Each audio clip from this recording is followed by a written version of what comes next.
A foot in a fancy sneaker lands with serious force. Someone is clearly in a hurry to get their new running shoes dirty. A young man with a slight glow sprints across a busy street. He runs as if he's about to miss the sale of a lifetime. This is Ju Ingong, whose name means protagonist. His parents really wanted him to be the star of his own epic show. He bursts into a game shop while his friends tease him about his heroic name. Apparently being the main character is a running joke here. He playfully tells his friend to stop the jokes and asks if the new game arrived. His friend grins, confirming a copy was saved for him. The friend presents the remake of the famous game, Night Saga. The shiny new box promised countless hours of absolutely no real-world responsibilities. Night Saga is a legendary tale of humans versus demons. A happy hero is cheered by crowds, basking in the glory of his adventures. Players could become the shining human hero, Locke, a handsome warrior with bright blue eyes. He was clearly designed to be everyone's favorite champion. Or they could choose Zephyr Ragnaros, the Demon King's brooding son. This red-haired bad boy looked like he listened to very loud music. Ju Ingong had already mastered this game many times. He sat intently playing, knowing every secret the digital world had to offer him. This new version was special because it was the first to use full-dive VR technology. It was time to experience adventure in a new way. He arrives home to his futuristic gaming chair, which looked way more comfortable than his actual bed. It was time for a long session. He holds the small game cartridge, which contained an entire universe of quests. It was amazing how much adventure could fit into one tiny chip. He settles into the chair and puts on the sleek VR helmet. It was the latest fashion for people who preferred digital worlds to reality. With a satisfying click, he inserts the game cartridge into the machine. The system hummed, ready to transport him to his favorite fantasy land. He crosses his arms with a confident smile, ready to conquer the game. He looked like a king preparing to enter his digital kingdom. He happily decides he will only play for a modest 8 hours today. His cheerful expression suggested that was probably not going to be true. Bright blue and pink lights swirl around him as the game begins. The flashy entrance was certainly a great way to start his journey. He finds himself staring up at a sunlit wooden ceiling, feeling a bit confused. This wasn't the usual loading screen he was expecting to see. He is sitting on a bed inside a tent, realizing the game starts here. He amusingly thinks that waking up in bed is a classic beginning. He looks down at himself and notices his ears are suddenly very long and pointy. This was definitely not part of the character creator he remembered. He sees the body of a white-haired boy with red eyes. Panicked, he wonders whose body this is, hoping it's not a permanent change. A gruff voice from outside the tent asks if Hez still sleeping. It sounded like someone's very impatient alarm clock had finally gone off. A huge green orc peeks in, telling him to hurry because they have a busy schedule. Apparently even fantasy worlds have very tight daily schedules. The boy is stunned by how real the orc looks, calling the graphics incredible. The orc just looks confused, wondering what graphics are for breakfast. He realizes he can talk to the characters, a feature that was never advertised. This game's interactive elements were definitely a huge, unmentioned surprise. He asks the orc for his name, and the orc seems annoyed he forgot. The orc reminds him his name is Karak, with a sigh. Karak urges Prince Shutra to hurry because everyone is waiting for him. The young boy silently processes that he is apparently now a prince. He recognizes the name Shutra as the Demon King's 9th son. He is shocked, wondering why he was stuck with this character without choosing. He raises his hand, hoping to open a status menu like in the game. Golden lights appeared, confirming that at least some rules still applied. A screen with his character information appears, confirming he is Prince Shutra. He is relieved that some game mechanics still work in this place. He complains that his stats are shockingly low for a prince. Even the game's background characters were probably stronger than he was at this moment. He checks his skills and finds 2 very strange ones has never seen. He stared at the odd icons, feeling more confused than ever before. He nervously wonders what a protagonist's setting adjustment skill could possibly do. He hoped it meant he would at least get some cool powers. Rock impatiently peeks in again, telling him to get a move on. Shutra snaps out of his thoughts, promising that he is finally coming. Shutra cautiously follows the big orc out of the tent. He stepped out into the bright sunlight, wondering what new surprises awaited him now. His eyes go wide with shock at the sight before him. A single drop of sweat rolled down his face as he stared ahead. An entire army of fierce orcs stands ready for a battle. This was definitely not the peaceful starting village he had been hoping for. He asks Karak why everyone looks so serious, but Karak just grunts. He told the prince to stop the nonsense and get ready to go. Karak declares their mission is to fight the Scarlet Lightning tribe. Shutra is horrified, realizing he's been thrown into an immediate, dangerous conflict. He panics, shouting that he hasn't even had a tutorial yet. The army, however, was clearly not waiting for him to finish his training. He recalls that the Scarlet Lightning Orcs are a rebellious tribe. Their red-skinned leader was known for causing a lot of trouble for everyone. It dawns on him that he and his siblings are supposed to stop the uprising. The heavy responsibility suddenly felt very real on his shoulders. He asks why they're only bringing 10 soldiers to a war. Harak corrects him, saying it was just a patrol, which Shutra doesn't remember. Harak asks if he's feeling alright because he's acting very strange. Shutra stays quiet, unable to explain he is from another world entirely. As they march, Shutra summons a magical interface that only he can see. It was a handy trick to have up his sleeve here. A mini-map of the forest appears, making navigation much easier. He decides this handy feature should probably stay on at all times now. He notices a hidden trail on the map that no one else can see. He felt like he had just discovered a secret bonus level. Carrick struggles with his old-fashioned paper map, worried their current path will take forever. He clearly needed a technology upgrade for his navigating tools. Shutra confidently tells Carrick to follow him, claiming he knows a much faster way. Carrick looked at the small prince with a surprised expression. The orcs trust their prince and follow him off the main path. They marched deep into the thick, wild forest, hoping he was right. The shortcut is a very steep and rocky cliff. The big orcs struggled to climb, grunting as they pulled themselves up the difficult terrain. Shutra is also exhausted and sweating from the difficult climb. His low-level body was not at all prepared for this intense workout session. They finally reach the top and discover a massive, ancient stone door. It was hidden in the mountainside, covered in old cracks and vines. The tired Carrick asks how Shutra found this place, wondering if he is a mage. Shutra just shakes his head, too exhausted to answer him. Carrick asks if the prince is okay, noticing how tired he looks. Shutra realizes being a low-level character is surprisingly hard work for him. Shutra takes a determined step toward the door, telling Carrick to check it. His small body was tired, but his spirit was still strong. The moment his foot touches the ground, a brilliant golden fire erupts around him. This was a very flashy and unexpected welcome to the area. He looks down at his hands, shocked by the sudden surge of power. He wondered what was happening, feeling the new energy course through him. A message appears, informing him that he has leveled up. He is amazed that just finding this place was enough to make him stronger. He is shocked that he gained a level just from walking around. He wished that all of his real-life exercises had such immediate rewards. He checks his stats and sees they all increased, plus he has extra points. He thinks this rapid growth is absolutely insane but also amazing. He pauses for a moment, thinking this new world might be more exciting. It was certainly full of more surprises than he had ever expected. Carrick tells him to hurry, and Shutra agrees to follow the orcs. They all headed toward the mysterious and ancient stone door together. He tells himself that at least he is not alone facing these dangers. He had his new, strong orc friends to help him out. He remembers his special skill and realizes it means he has plot armor. This convenient power made him feel much safer about his future. The stone doors opened to reveal a dark, spooky cave. It looked like the perfect place for a grand adventure or a monster ambush. Carrick guesses the cave was made by dwarves who are now all gone. Shutra asks if they moved, wondering where the dwarves went. Carrick admits he does not know, but then he spots a treasure hoard. He stared in wonder at the sight of shiny golden weapons. The orcs cheer, excited to find the dwarves' abandoned weapons and armor. They yelled that the dwarves must have been fools to leave it. While the orcs celebrate, Shutra calmly stands among the legendary treasures.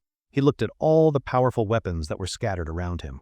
He tries to pick up a sword, but he is too weak. He felt a bit annoyed that he couldn't use any of the cool gear. He decides to take the treasures anyway, planning to use his inventory. He hoped he remembered how to use the storage system correctly. He points at a staff and thinks about taking it, watching it disappear. The magical item dissolved into particles of light and vanished instantly. The item appears safely in his inventory, just as he had hoped. He realized he just needed to touch things to store them away. He checks his minimap and sees a large group of enemies approaching. The red dots on the map were moving very quickly toward them. He shouts for everyone to back off, trying to warn the happy orcs. They looked at him, confused by his sudden and urgent yelling. A pink energy crackles between two orcs, signaling a powerful magic attack. It was clear that their treasure party was about to be crashed. The energy explodes, sending the orcs flying and shaking the entire cave. The fun celebration had very quickly turned into a very dangerous trap. As the dust settles, a menacing red foot steps into view. Their secret treasure chamber had unfortunately become a well-planned ambush for them. The enemy general, Kai-chan, appears with his soldiers, mocking their predictable arrival. He asked if they thought he wouldn't find this secret way. Kai-chan gives the order to kill them all, and his warriors charge. The red-skinned soldiers roared as they rushed forward with their weapons raised. The cave erupts into a fierce battle between the two orc tribes. Swords and axes clashed loudly in the dark, echoing off the walls. Shutra stands with a sword, facing a wounded orc in the chaos. His heart pounded as he prepared for his very first real fight. He nervously smiles, wondering if he can steal kills to get experience points. It seemed like a sneaky but very effective way to level up. He rushes toward a red orc that is already fighting one of his allies. He prepared to strike the enemy from its unguarded side. He shouts as he leaps and swings his sword with all his strength. He hoped his attack would be enough to finish the enemy off. But his cheap sword shatters upon impact, leaving him with a broken handle. Apparently, you really do get what you pay for with weapons. The huge red orc turns with glowing, angry eyes. Annoyed by the boy's failed attack, it let out a low, menacing growl at him. A scream of pure terror escapes Shutra as he turns and runs away. The giant, furious orc began chasing right behind him through the cave. The orc swats Shutra, sending him crashing hard onto the stone floor. The powerful blow knocked all of the wind right out of him. His health drops to a single point, and he lets out a terrified scream. Being one hit away from death was surprisingly not fun. The giant red orc roars and stomps toward the terrified boy. Shutra was completely paralyzed with fear, unable to move a single muscle now. He closes his eyes and screams, expecting the final decisive blow. He thought the danger in this world now felt a little too real. Just then, Karak leaps in front of Shutra, blocking the attack. His loyal guard had arrived just in the nick of time to save him. Karak yells at the prince to move, holding back the powerful enemy. Shutra could only stare in shock, whispering his loyal friend's name. Karak bravely fights the red orc while Shutra watches, still in shock. His mind was completely blank from the scary near-death experience he had. He looks at his shaking hands, trying to remind himself it is just a game. His pounding heart, however, completely disagreed with that assessment now. He decides he has had enough and tries to open the menu to quit. This whole experience was far too realistic and scary for him. The status window appears, but something about it feels very different. He had a bad feeling that something important was definitely missing from it. He checks his skills and sees his special protagonist abilities have completely vanished. His unique powers seem to have just disappeared into thin air now. He panics, searching for a logout button, but it is gone. The most important feature of any game was inexplicably missing from the menu. A chilling thought washes over him. With no way to exit, he's trapped. The scary thought was more terrifying than any monster in the cave. Shutra spots the enemy general in the distance, preparing a powerful spell. Kai-chan was getting ready to cast some very powerful and dangerous magic. Kai-chan gathers pink energy, forming a glowing orb of destructive magic. His eyes were locked on his target, who was the defenseless prince. The general unleashes the magical blast, sending it flying straight toward Shutra. The powerful spell moved quickly across the battlefield toward the prince. Shutra finds a spark of courage, telling himself he cannot die here. He knew he had to survive, no matter what it took now. The blast hits him directly, engulfing him in a violent pink explosion. The powerful magic consumed his small body in a flash of light. The force of the impact shatters the ground around him completely. The powerful magic left a huge crater where he had just been standing. Shutra gasps for breath, his body feeling heavy and weak. The world around him started to fade away into complete and utter darkness. Kai-chan looks on with a cruel, victorious sneer on his face. He was completely confident that his powerful attack had finished the young prince. A final screen appears showing his health points have dropped to 0. It was the end of the line for the young demon prince. He finds himself standing in a vast, empty darkness. There was absolutely nothing around him but a quiet, endless, and silent black void. He looks around, confused, wondering where he is after the explosion. He remembered the battle but had no idea where this place was. He wonders if he is now truly and permanently dead. The horrifying thought filled his mind with a new and very real kind of fear. Just as he loses all hope, a brilliant, warm light appears. The bright light began to push back the endless darkness all around him. A gentle voice echoes, telling him he is a fated person. The powerful voice informed him that he was destined to be in this place. A beautiful golden-haired woman appears, telling him to conquer and rule. She reached out to him, explaining his new and grand destiny here. Shutra stares at her, completely stunned by her strange and confusing words. He had no idea what she was talking about at all. He turns and walks into the brilliant light, ready for his destiny. He had no other choice but to face whatever was coming next. In another part of the cave, the battle rages on fiercely. Green orcs were completely surrounded by the endless waves of red-skinned enemies. The red warriors were vicious, pushing Karak's soldiers back with savage strength. Their overwhelming numbers made the fight a very difficult one for them. General Kai-chan watches from the entrance with a cruel, confident smile. He was the mastermind behind this very effective and clever battlefield ambush. He scoffs at the small number of soldiers, calling them either ignorant or stupid. He couldn't believe they had walked right into his well-planned trap. He gives the final order to finish them all off without wasting time. His warriors roared and charged forward, ready to end the long fight. But Kai-chan freezes, wondering if the prince's recent disappearance was an awakening. He couldn't believe what he had just seen with his own eyes. Shutra reappears unharmed, surrounded by a golden aura and holding his broken sword. The general stammers, asking how he is still standing there now. A notification announces he has acquired the telekinesis skill, completely confused by this strange new and unexpected power. He checks his status, wondering how he learned such a powerful skill. He was not a mage, so this development was very confusing to him. He sees he has also gained a new subclass, Knight of Conquest. He had never even heard of such a strange class before now. Kai-chan angrily points at Shutra, screaming for his soldiers to attack him. He was furious that his main target was still alive and well. Karak looks at his prince with awe, not understanding what is happening.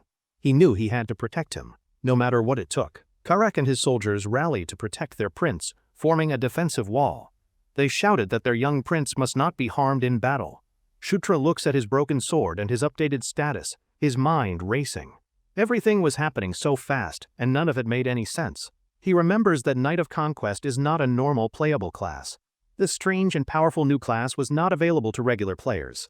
He stares into the distance, wondering why he was given this strange power. A million different questions were running through his mind at that moment. He feels a strange familiarity, as if he has always known these powers. Ancient words and powerful spells were echoing inside his head right now. He understands that the power to conquer is the power of a king. A new and very strong fire was burning in his eyes. He raises his broken sword and shouts a powerful command to his soldiers. A brilliant wave of golden light exploded outward from his small body. The orcs roar as the golden energy boosts their strength and power. One of them shouted in amazement that he felt his strength overflowing. Shutra commands his newly empowered orcs to sweep their enemies away completely. His soldiers let out a mighty war cry and charged forward together. The powered-up orcs are unstoppable, tearing through the red soldiers with incredible strength. The tide of the battle had instantly turned in their favor. They move like a destructive whirlwind, defeating the enemies with their new power. The golden energy around them pulsed with every powerful blow they landed. Kai-chan watches in shock as his enemies suddenly become superpowered warriors. He yelled in disbelief at how much stronger they had suddenly gotten. He stares at the chaos, thinking the whole situation is completely absurd. He couldn't understand how a battle he had won had turned around. Kai-chan scans the battlefield, trying to find the source of this new power. He desperately searched for an answer to this impossible situation he faced.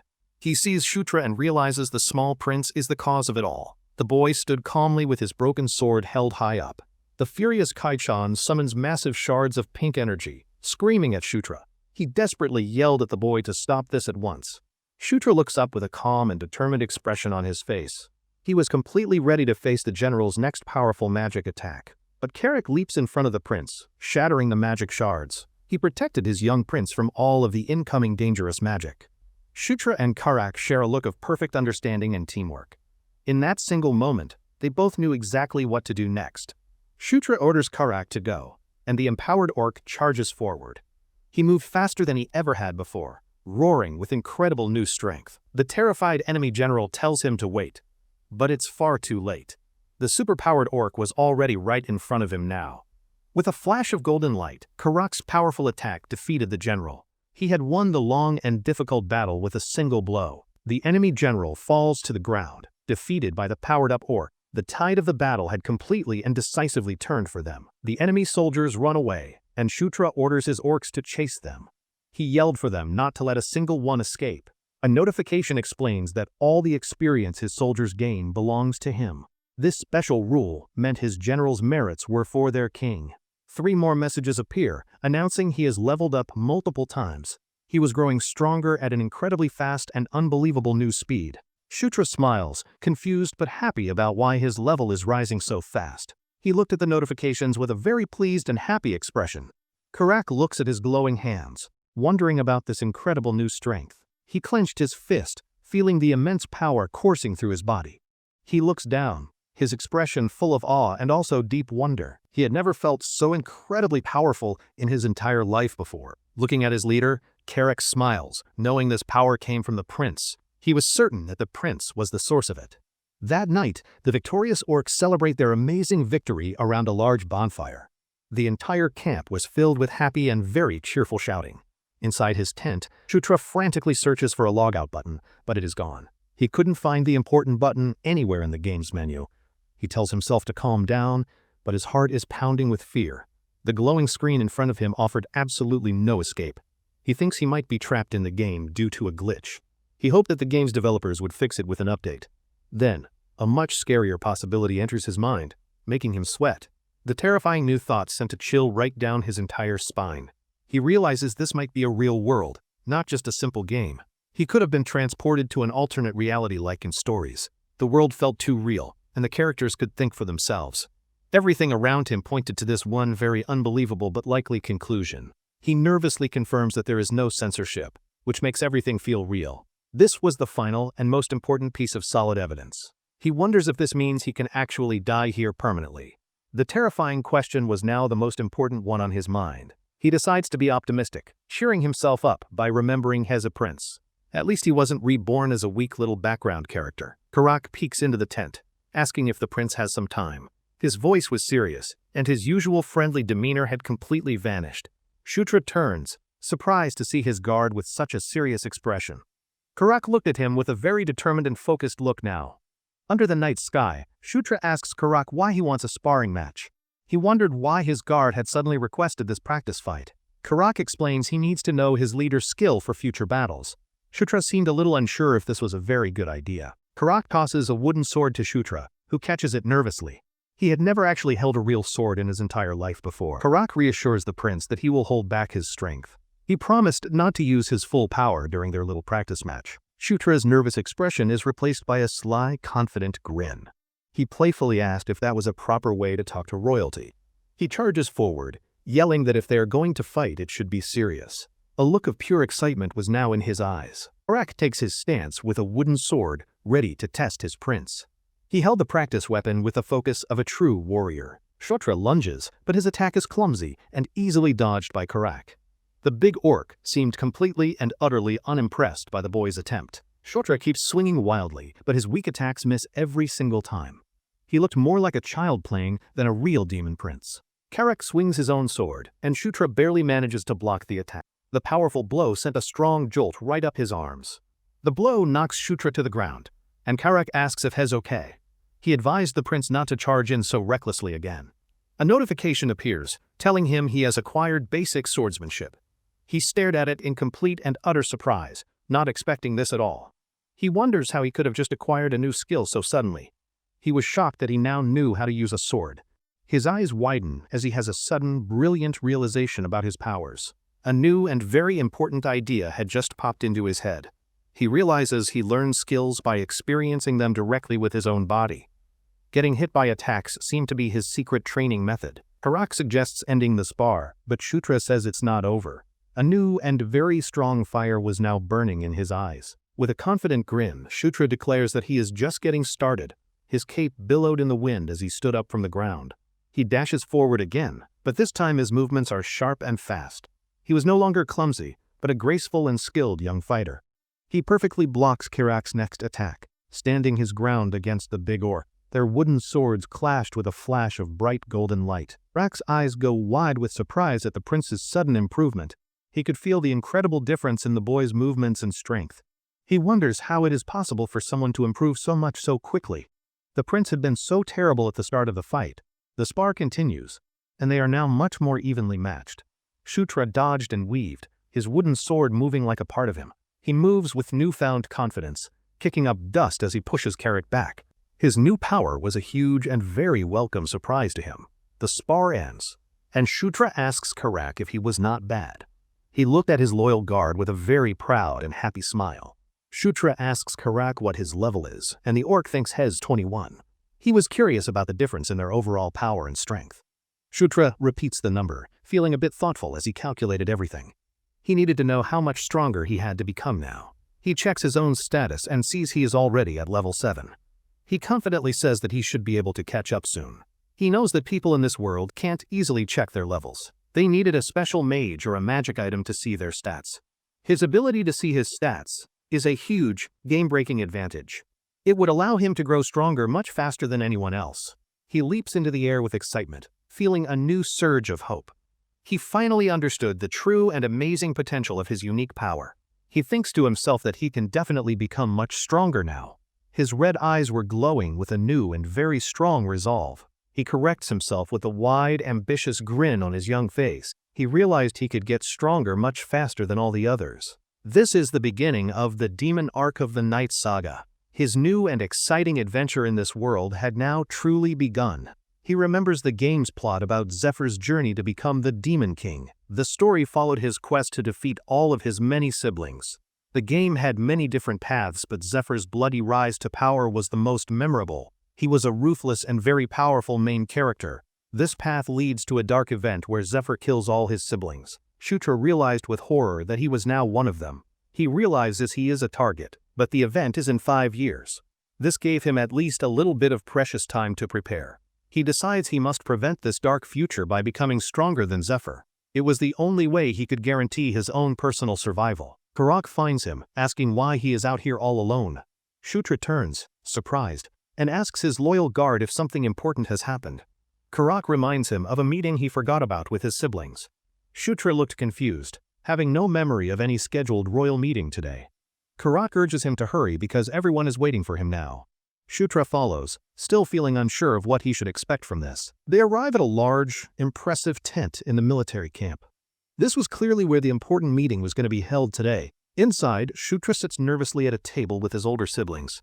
He let out a small and very awkward little laugh at them. He stammers to his siblings that they arrived early for the meeting. The two of them were a beautiful woman and a muscular man. His brother, Chris, tells him to relax since they are family. He said there was no need for him to be so polite. His sister, Caitlin, points out that it is their first time meeting. She was a beautiful young woman with long and dark blue hair. Chris tells him to just use their names, and Shutra nervously agrees. He was still feeling a little overwhelmed by the whole strange situation. He remembers them as tough opponents from the game's lycanthrope queen. They were the children of the powerful and beautiful fourth queen, Elaine Moonlight. However, his secret game knowledge also told him a very dark secret. He knew what was going to happen to them in the future. He recalls that both Chris and Caitlin are killed by their other siblings. Their tragic end would happen just 1 year before Zephyr's final massacre. The reason for their tragic deaths lies in a secret about Caitlin's birth. This information was a key plot point in the original game's story. He remembers that she is not a true-born royal, making her a target. Her parentage made her vulnerable in the ruthless world of demon politics. Caitlin scolds him for not following the patrol plan during the last mission. Shutra stammers an excuse, saying he didn't know they were there. Caitlin leans in closer to him, her expression softening a little bit. She told him that she wanted to take a closer look at him. She asks if he is hurt, her voice full of genuine concern. Shutra is completely surprised by her sudden and unexpected show of kindness to him. She calls him the weakest of them all, and says he should be careful. Shutra apologizes, still flustered by her surprisingly caring and gentle behavior. He wonders why she is so worried, since the demon siblings were never close. He was surprised by how different she was from the game. Chris also warns him not to do anything dangerous again, or hell be scolded. Shutra meekly agrees, still trying to process the entire situation. He looks at his siblings, wondering if they are actually kind people. They were acting much more like a caring, if stern, older family. A thoughtful expression appears on his face as a brand new idea. A clever and very interesting new plan began to form in his mind. He recalls that lycanthropes are famous for their powerful aura abilities. He thinks he can learn aura if he is hit by it. He turns to Chris and asks for a favor, a determined look on his face. His older brother looked back at him with a surprised expression. With a charming smile, he asks his brother to hit him with aura. He hoped the impact would grant him the skill instantly, like before. Chris and Caitlin stare at him with shocked and confused expressions on their faces. They had no idea what to make of his bizarre request. They are left completely speechless, wondering what is going on in his head. Their little brother was being very strange and confusing to them now. The view changes to a vast mountain landscape, showing the next location. The next part of Shutra's epic journey was about to finally begin. A flashback shows a powerful red-skinned orc commander leading a fierce charge. He easily sent all of his enemies flying away from him. The battlefield is pure chaos, with explosions rocking the war-torn ground. The two massive armies clashed in a very brutal and deadly war. The orc commander is a whirlwind of destruction on the entire battlefield. He spun through the enemy ranks, cutting down anyone in his path. He roars with the fury of battle, his glowing red eyes shining. He bravely led his loyal warriors from the very front of the army. He grabs two enemy soldiers and smashes them together with his incredible strength. The powerful commander showed absolutely no mercy to all of his enemies. An enemy tries to attack him, but the commander easily blocks the blow. He was far too fast and skilled for the foolish soldier. A savage, bloodthirsty grin spreads across the fearsome commander's red-skinned face. He was a true and unstoppable beast on the entire war-torn battlefield. A nearby enemy soldier screams in terror, knowing he is no match. He was completely terrified of the powerful and unstoppable orc war commander. The commander slams his weapon down, creating a powerful red energy shockwave. The magical blast ripped right through all of the enemy front lines. He roars for his soldiers to kill them all, offering a reward. He promised to reward the one who got the most kills. His inspired army roars and charges forward with renewed and fierce determination. They were all excited by their leader's strength and his great promise. The battle rages on, with fire and explosions lighting up the mountainside. The two armies fought each other until the very bitter end. Shutra finds himself back in the strange, dark void, feeling completely lost. He was alone again in the silent and endless black space. A beautiful, mysterious woman with long, white hair appears in a golden light. She had two different colored eyes and a very knowing expression. Shutra steps back, startled by her sudden and unexpected mysterious appearance. He nervously asked the strange woman who she was and what she wanted. He doesn't recognize her or the shadowy figures from the Night Saga game. They were all complete and utter strangers to him in this world. The mysterious woman steps closer to him, her golden aura illuminating the darkness. She walked toward him with a very graceful and confident stride now. In a brilliant flash of bright golden light, the strange vision ends. The entire mysterious and confusing dream was now finally over for him. Shutra's eyes snap open to find he is in his bed. He was back in his tent, with the morning sun shining down on him. He sits up and clutches his head, wondering if it was all a dream. He tried to separate the strange visions from his current new reality. Karak's face suddenly appears right in front of him, asking if he is awake. Shutra screams, completely startled by his guard's sudden and close appearance. Shutra yells that he was scared, while Karak just looks at him calmly. His loyal guard simply replied that the young prince seemed to be fine. Karak asks why he kept begging the princess to hit him yesterday. He explained that Shutra's whining eventually made her finally give in to him. A notification announces he has obtained the aura skill, and he feels it.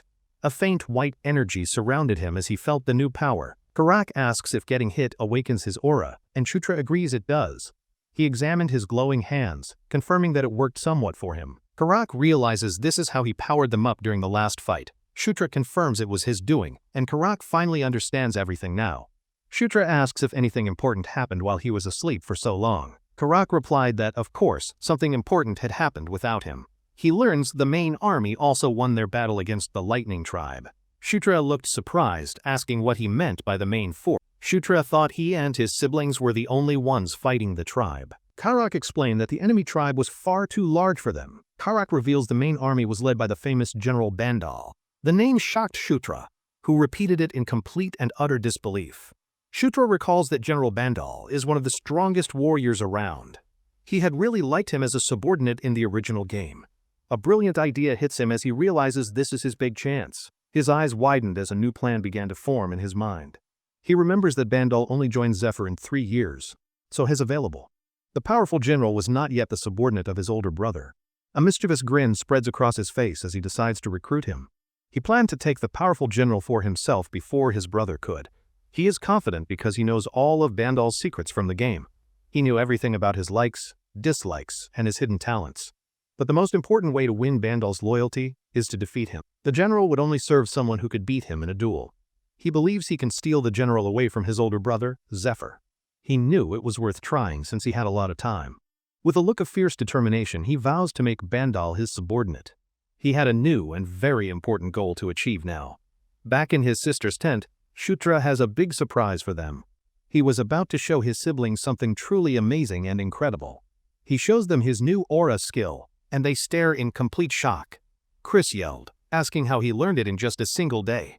Shutra winks, explaining that he put all his new skill points into it. His confident smile showed how proud he was of his rapid progress. He explains that aura boosts his physical abilities, making it very useful now. It was a much better choice for him than having telekinesis. Chris wonders if Shutra's rapid growth is because of his Gandharva heritage. He still couldn't believe that this was even possible for anyone. Chris then asks if Shutra can make a map of the underground tunnels. He wanted to know if his little brother's talents included cartography. Shutra says he can easily draw one from his minimap's memory. He confidently asked his brother for a pen and some blank paper. He quickly draws a map that is more detailed than the official one. Chris was completely stunned by his little brother's incredible and useful new talent. Chris calls his little brother a genius with a huge, proud grin. He threw a friendly and very happy arm around Shutra's small shoulders. Chris and Caitlin realize they can use the tunnels for a surprise attack. Their enemies had no idea that they knew about the secret route. Caitlin then tells Shutra that she has another important job for him. Her expression turned very serious as she looked at her little brother. The next day, the brand new and very important mission finally begins.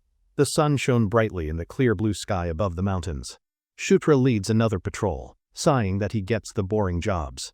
As the youngest prince, he had no choice but to follow his orders. He and Karak joke about how their patrol group has gotten much bigger. They were happy to have some strong reinforcements with them this time. Two mysterious figures in dark hooded cloaks watched them from the shadows. They stood silently, observing the prince and his large group of soldiers. The figures are revealed to be Princess Caitlin and her adjutant, Sira. Shutra stopped in his tracks, surprised to see his older sister here. He asks why she is wearing a strange robe, and she shushes him.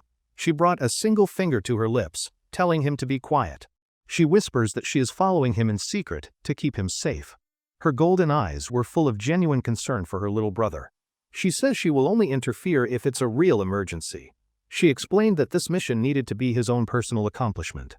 Caitlin's adjutant, a young woman named Sira, introduces herself to the prince. Shutra politely greeted the blonde-haired young woman in front of him. Caitlin tells him to continue with the mission, and Shutra agrees. He led his troops onward, heading deeper into the wild green forest. The group arrives back at the dark, gaping entrance to the cave. This was the same place where their last big adventure had begun. Shutra and his troop of orcs marched back into the dark cave. Their heavy footsteps echoed loudly off of all the cold stone walls. They find the dwarves' old living quarters are completely empty of any treasure. Karak wondered why they would leave all their valuables behind like this. Shutra asks about the weapons they found, and Karak guesses they weren't valuable. To the dwarves, those weapons were probably just common, everyday items. The group ventures deeper into the darkness, with an orc lighting the way. They were all ready for whatever they might find in here. Karak stops, warning the prince that something is coming their way now. Shutra nodded, his expression serious, saying that he could hear it too. Shutra checks his minimap, which shows a large group of enemies approaching. He knew that it must be them coming for a big fight. He quickly opens his inventory, which contains a single, useful-looking potion. The bottle of liquid rested in the very first empty storage slot. The item is a flash spell potion he wisely took from the horde. He had saved it just in case this exact thing happened to them. He tells Karak to have everyone close their eyes on his signal. Karak looked confused but trusted his prince's strange and very urgent new order. They peer down the dark tunnel as the strange clicking sounds grow louder. The mysterious noises were getting much closer to them with every second. Dozens of glowing red eyes emerged from the darkness, swarming toward them. The terrifying sight appeared suddenly from the shadows of the deep cave. The creatures are giant stone spiders with a very dangerous paralyzing poison. Shutra remembered from the game that they always hunted in large packs. Shutra shouts at the top of his lungs for everyone to close their eyes. He gave the loud and very urgent command to all his soldiers. He hurls the glowing potion into the middle of the spider swarm. He threw the bottle without a single moment of hesitation at his enemies. The potion shatters, erupting in a brilliant, blinding flash of pure light. The dark cave was suddenly as bright as the middle of the day. The spiders screech in pain, completely stunned and disoriented by the bright light. They had spent their entire lives living in the deep, dark caves.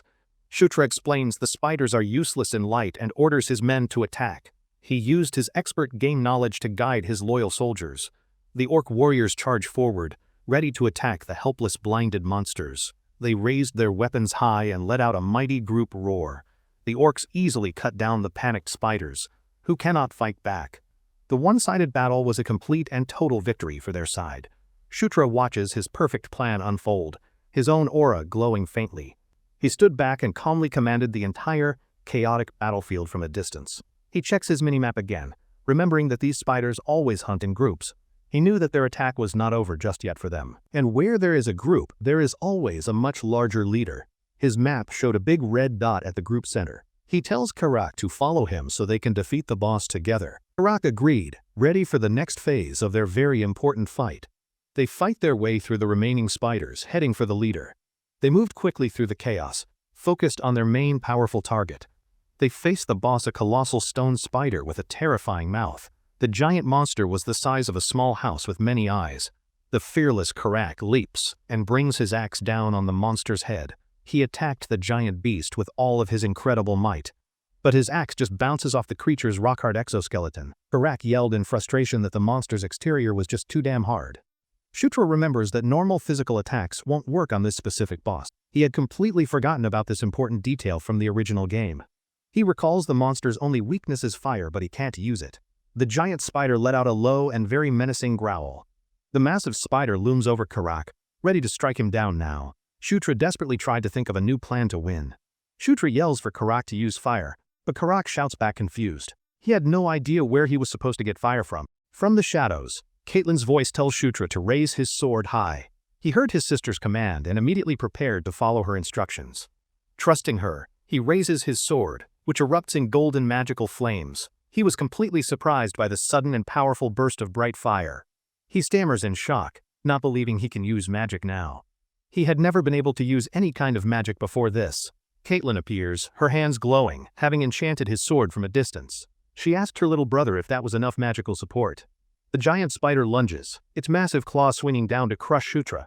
The monster was trying to end the fight with one powerful blow. With his new flaming sword, Shutra meets the monster's attack head-on. He bravely swung his enchanted blade with all of his available might. The burning blade skill sends a wave of fire over the spider. The powerful attack set the monster's rock-hard exoskeleton completely ablaze with flames.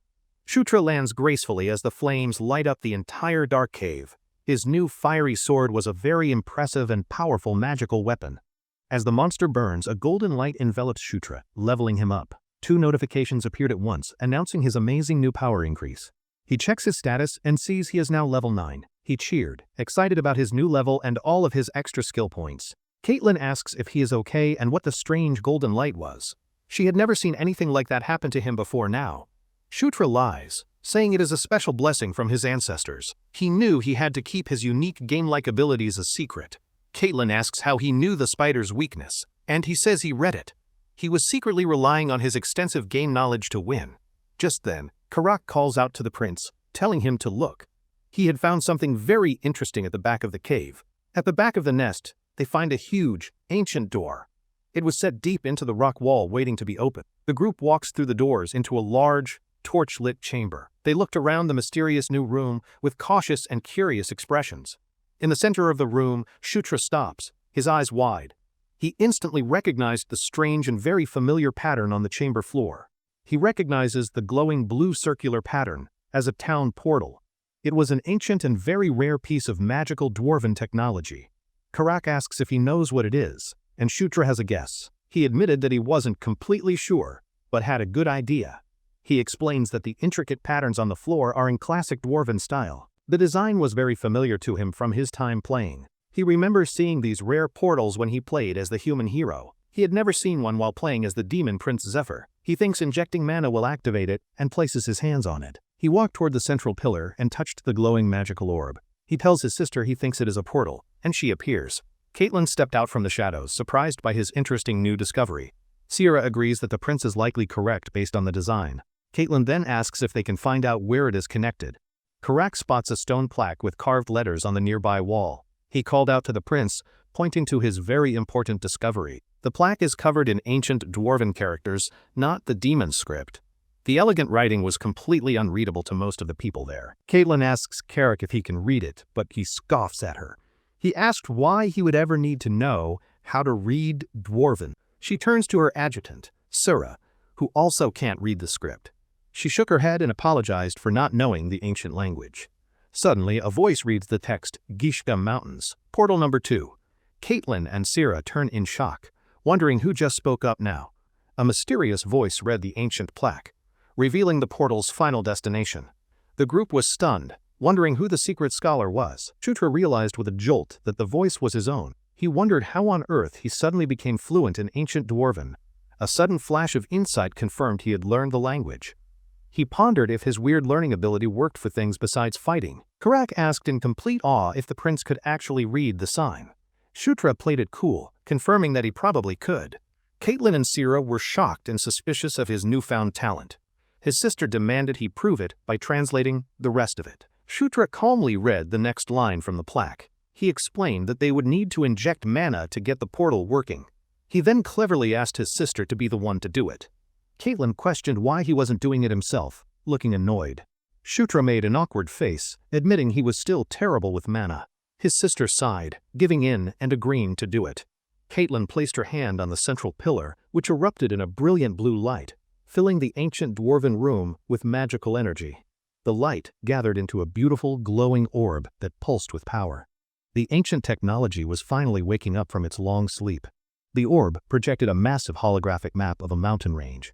Caitlin wondered if they were looking at the Gishka Mountains themselves. Shutra pointed out their location and the portal on the glowing map. Caitlin realized there must be more dwarven tunnels on the other side. Karak realized this was a fantastic advantage against their awful enemies. Shutra confidently confirmed this would let them launch a perfect surprise attack. Caitlin decided they should return to camp to discuss this new plan with Chris. Shutra immediately agreed to the sensible decision. Back at their camp, the news of the secret portal was met with great excitement. It was a huge strategic discovery for their army. Chris was overjoyed, grabbing Shutra in a crushing hug and patting him hard. He declared that his little brother was an amazing blessing. He then offered Shutra any reward he wanted for his discovery. He promised that he would grant whatever his little brother requested. Shutra tried to politely refuse the offer, but Chris insisted. He felt that as a leader, he had to reward such great work. He added that his feelings would be hurt if he refused the gift. Shutra paused, realizing this was a golden opportunity for him. Shutra then asked if he could make a slightly unreasonable request. This only made his big brother even more curious about it. He took a deep breath and made his incredibly bold request. He asked his brother to teach him the beast god fist art. Chris' cheerful expression instantly vanished, replaced by a look of total shock. The room fell into a heavy, uncomfortable, and very awkward silence. Shutra explained his reasoning, saying he couldn't use weapons well yet. He argued that learning techniques was a different matter entirely for him. He showed he knew the importance of what he asked. It was a legendary, top-tier martial art of the lycanthrope royal family.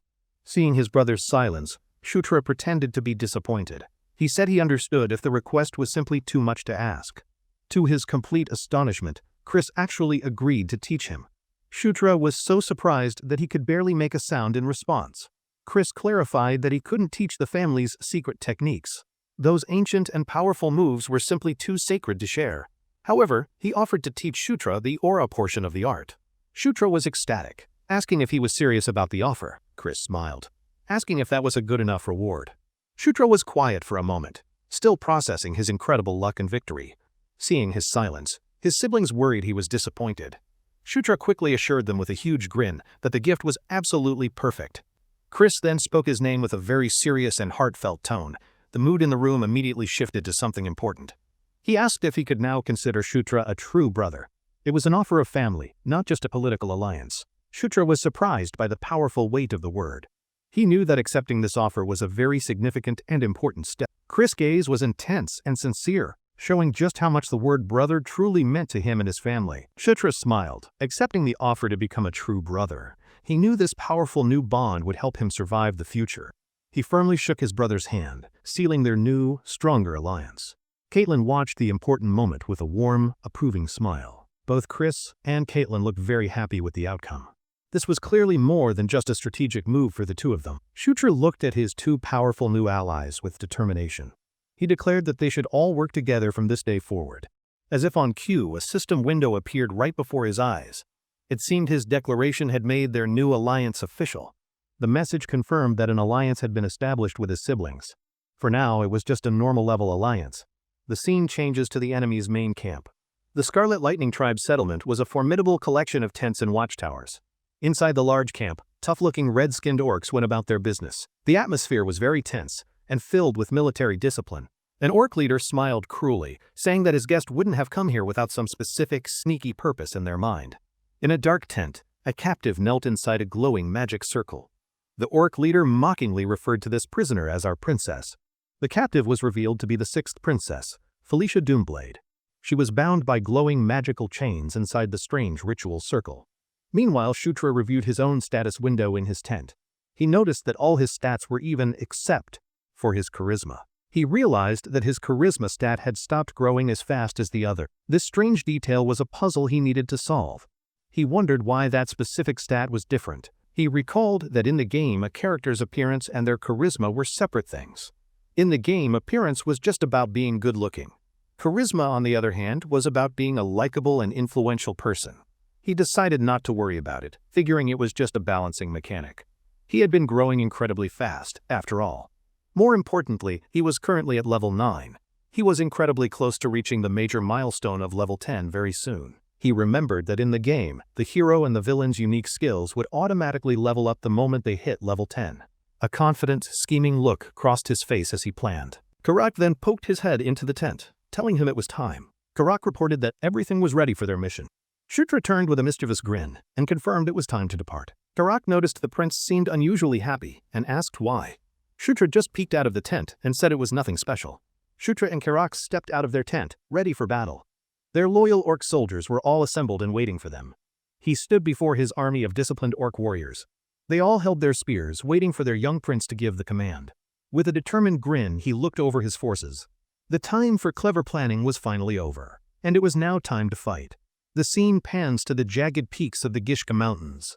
This was the target location for their secret and brilliant surprise attack. They arrived at the hidden entrance to the Dwarven Caves. This secret path would allow them to sneak up on their awful enemies. Inside the tunnels, lycanthrope and orc warriors fought together. They worked to clear out the last of the monstrous stone spiders. With the path finally cleared, the grand doors to the portal room were now visible. Their strategic objective was finally within their reach. Shutra and his siblings walked confidently into the massive portal chamber. Their carefully crafted and brilliant surprise attack plan was now in motion. 2 lycanthrope mages were already examining the portal's controls. Chris asked them if their investigation of the ancient device was complete. One of the mages confirmed Shutra's discovery with a smile. The portal was indeed connected to the distant Gishka Mountains, as he said. Karak asked if the ancient portal was still working properly. The mage confirmed that the dwarven technology was sturdy and worked perfectly fine. With everything confirmed, Chris' expression became serious and resolved. He gave the simple and decisive order for their group to move out. The 2 mages placed their hands over the orb, and blue energy flared. They poured their magic into the device to activate it. The orb pulsed with a brilliant, blinding light. The ancient portal hummed with immense power as it prepared to open a gateway. A massive, shimmering portal of blue energy appeared in the air.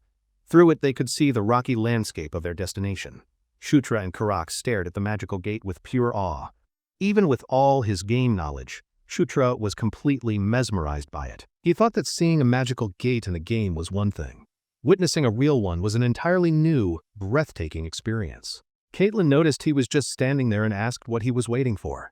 Snapped out of his daydream, he hurried to catch up. With one last amazed glance at the swirling energy, Shutra ran to join his siblings as they stepped into the magical portal. The group walked through the portal, emerging into a rugged landscape. They had successfully and secretly infiltrated deep into enemy territory. They stood on a high cliff, looking down at the massive enemy encampment. Their final objective was spread out right below them. Chris surveyed the enemy camp with a very satisfied look. The first phase of their brilliant surprise attack plan was a complete success. He carefully analyzed the camp's size from his vantage point. He estimated that the total enemy force numbered around 5,000 soldiers. Chris began to outline the details of their brilliant strategy. Their primary target would be the enemy's supply stores to cripple their army. He explained that General Bandal would attack from the front. This distraction would allow their small team to sneak in from behind. However, Sira interrupted him with a worried look on her face. She pointed out that something about the enemy camp seemed very strange. She noted that the camp seemed nearly deserted, with far too few soldiers. Caitlin wondered if a battle had already started without them. Suddenly, Shutra noticed movement in the distance and heard faint battle sounds. He asked what was going on way over there. Chris told his younger brother to focus his aura into his eyes. This technique would allow him to see the distant battle clearly. Shutra concentrated, and a faint white energy flickered around his eyes. He channeled the aura just as his brother instructed him to. His vision sharpened instantly, bringing the distant chaos into sharp focus. He gasped, amazed that he could now see the fight clearly.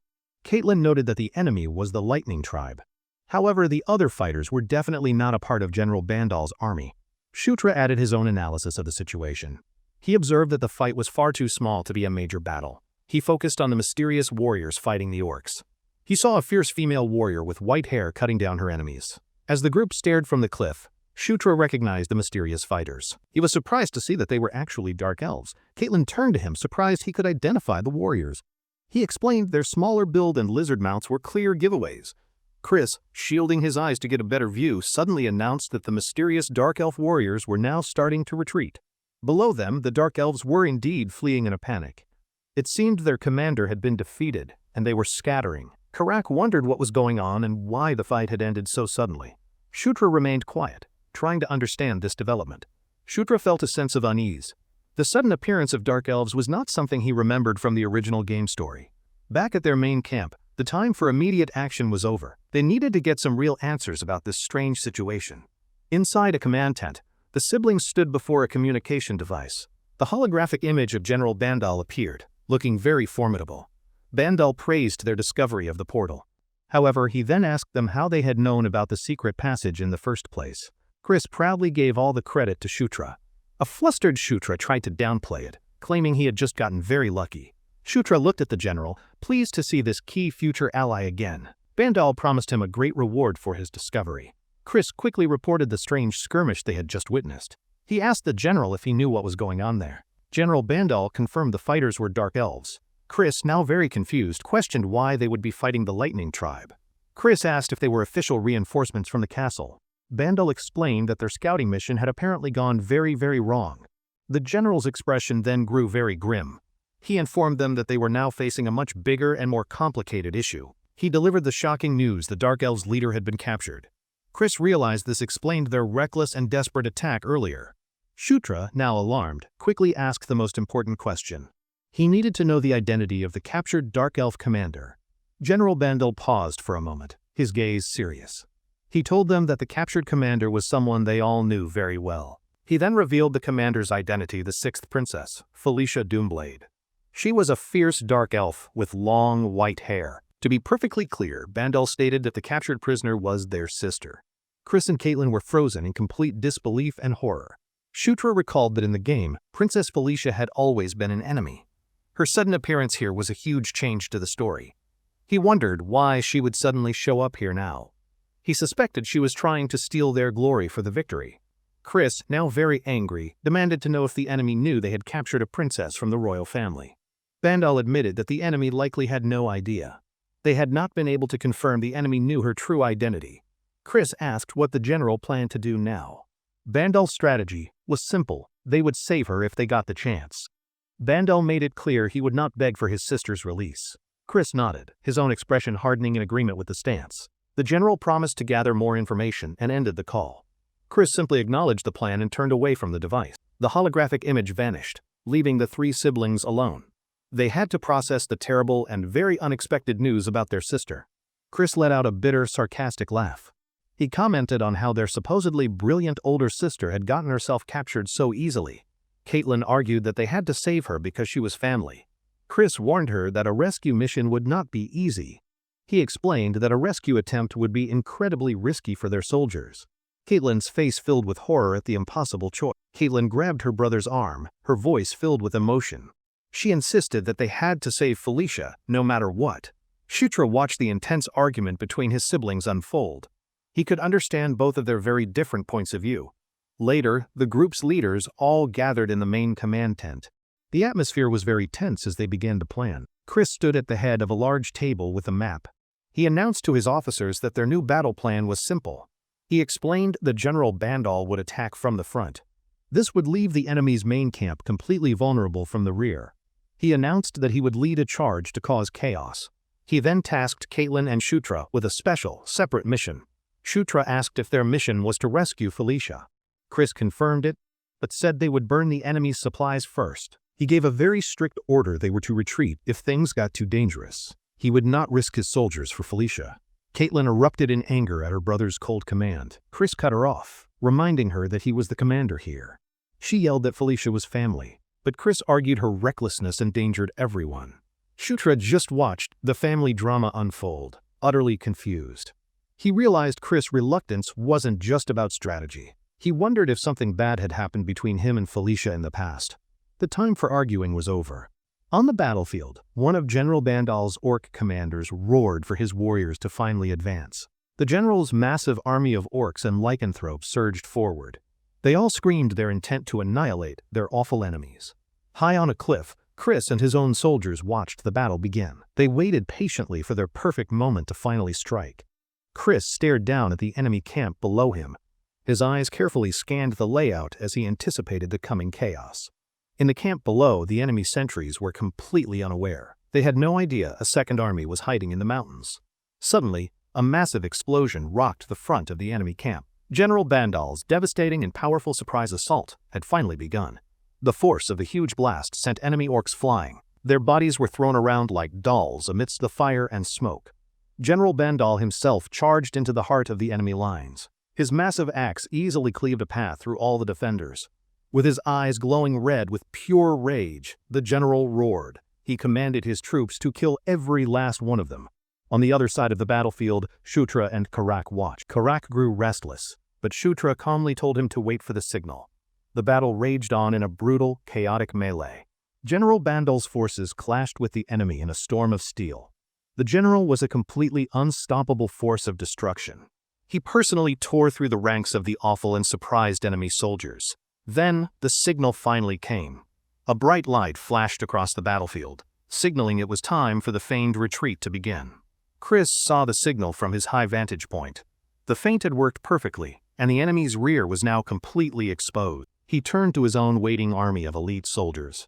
The time had finally come, and he ordered everyone to get ready. Shutra and Caitlin stood ready, their faces grim with determination. Chris gave the final command to begin their part of the mission. With a powerful war cry, Chris led the charge down the mountain. His army followed, descending upon the unsuspecting enemy encampment. The enemy guards at the rear of the camp heard the charge.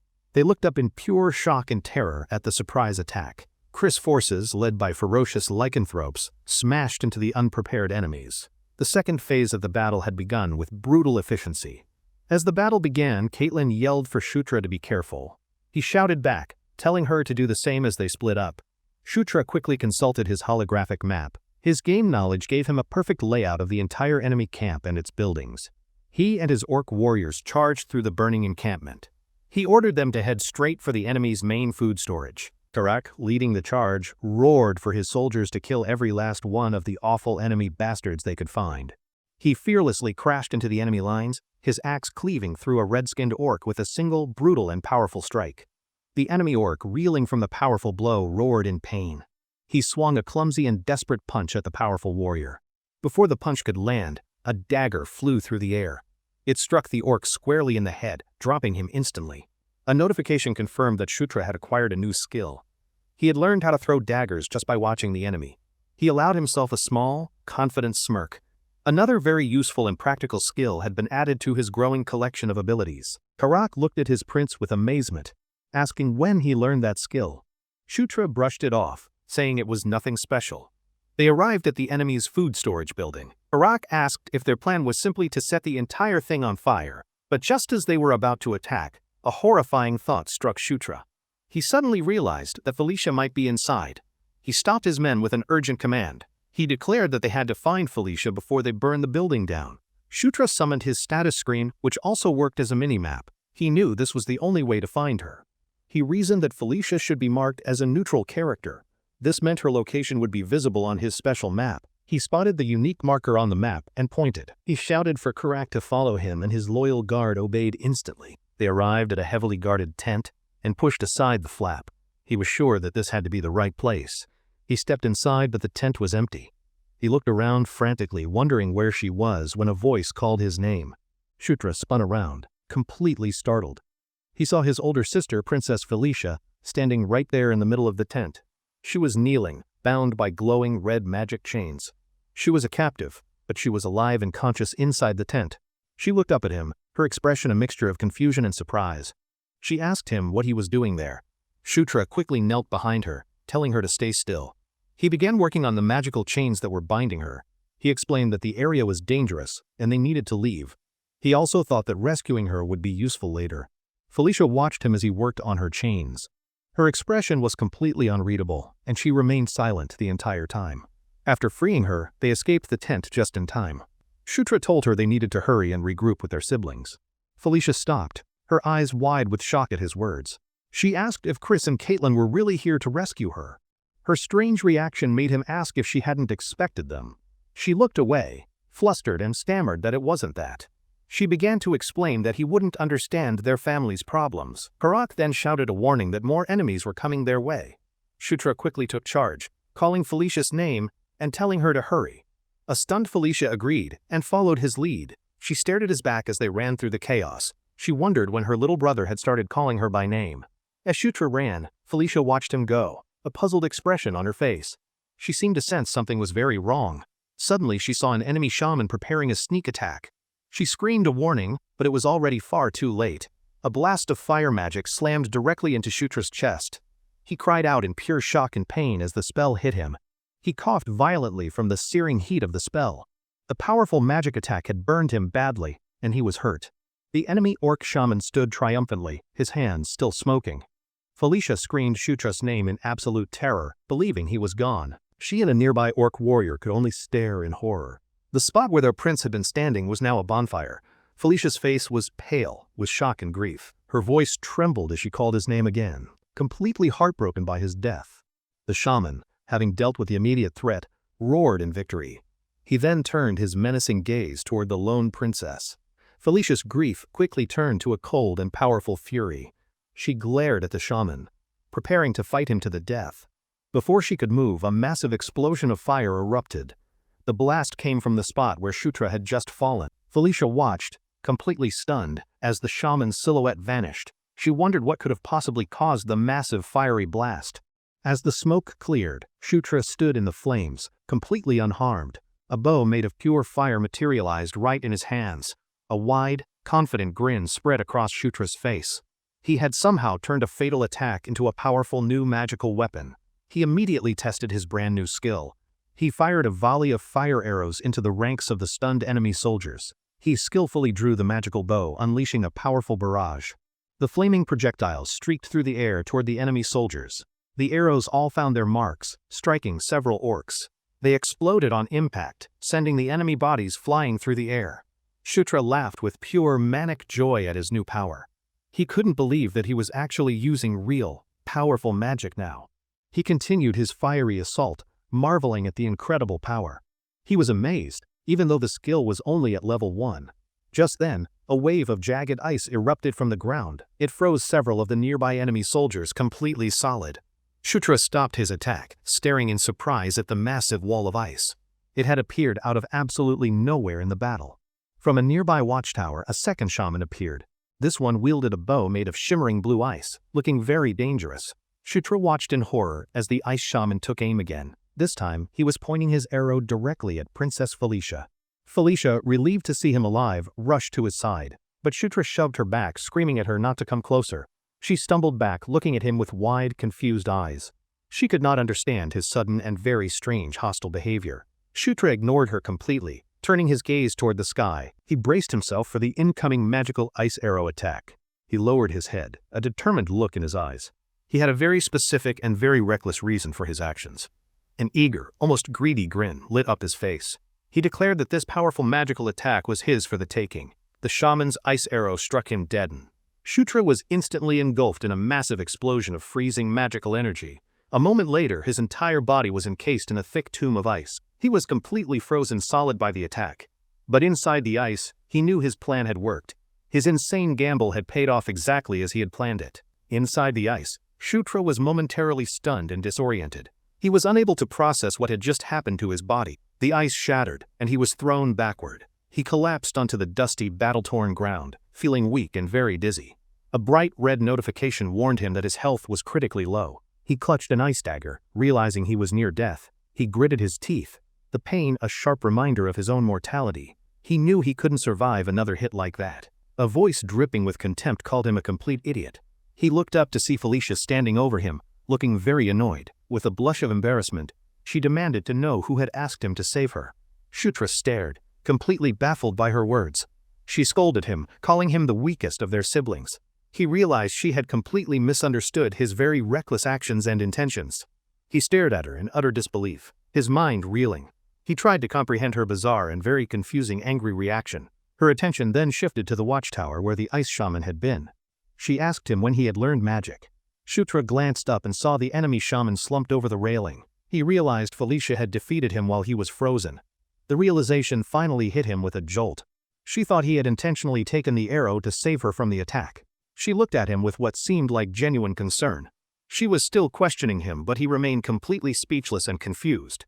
Suddenly she knelt beside him and placed her hand over his wound. A warm green light enveloped her entire hand in magic. The healing magic flowed from her palm into his body. It was a soothing warmth that eased his intense pain almost instantly. The deep, scorched gash from the fire spell began to close. His skin knitted itself back together in a matter of seconds. A notification confirmed he had acquired a new healing skill. His wound vanished completely, much to his complete and utter surprise. Felicia, the genius mage, asked if he was feeling better. He thanked her, then awkwardly tried to correct his strange choice of words. She gave him a suspicious look, but a monstrous roar interrupted them. The sound shook the entire burning enemy encampment around them. A hulking red-skinned ogre appeared, much larger than the others. Shutra stared in horror, asking what that terrifying monster possibly was. Shutra's eyes widened as he recognized the monster from his game memories. He identified it as a powerful and rare blood ogre. Felicia simply confirmed that they had to get past it to escape. They stood together, two small figures before a towering foe. The blood ogre loomed over them, a terrifying sight. Shutra's face was a mask of pure terror, wondering how they could fight it. The monster slammed its fist into the ground with incredible force. The attack sent a shockwave that cracked the earth beneath them. Shutra was shocked by its incredible speed. He yelled in disbelief at how fast the massive creature could possibly move its body. Felicia took charge, ordering Shutra to buy her some time. She needed to prepare a powerful magic spell to defeat it. The blood ogre attacked them again, its fist crashing down. They leaped back, narrowly avoiding being completely crushed by the monster. Shutra agreed to her desperate plan to defeat the monster. He told her to prepare her magic while he got its attention. He screamed for his loyal guard, and Karak instantly appeared. Shutra told him they would use the same plan as before. As he ran, Shutra quickly pulled up his holographic inventory screen. He needed a specific and powerful weapon for this important fight. He selected the powerful dwarven dagger from his inventory. He realized that at level 10 he could finally wield the weapon. With his health low but his resolve high, Shutra held the glowing dagger. It was finally time for him to go on the attack.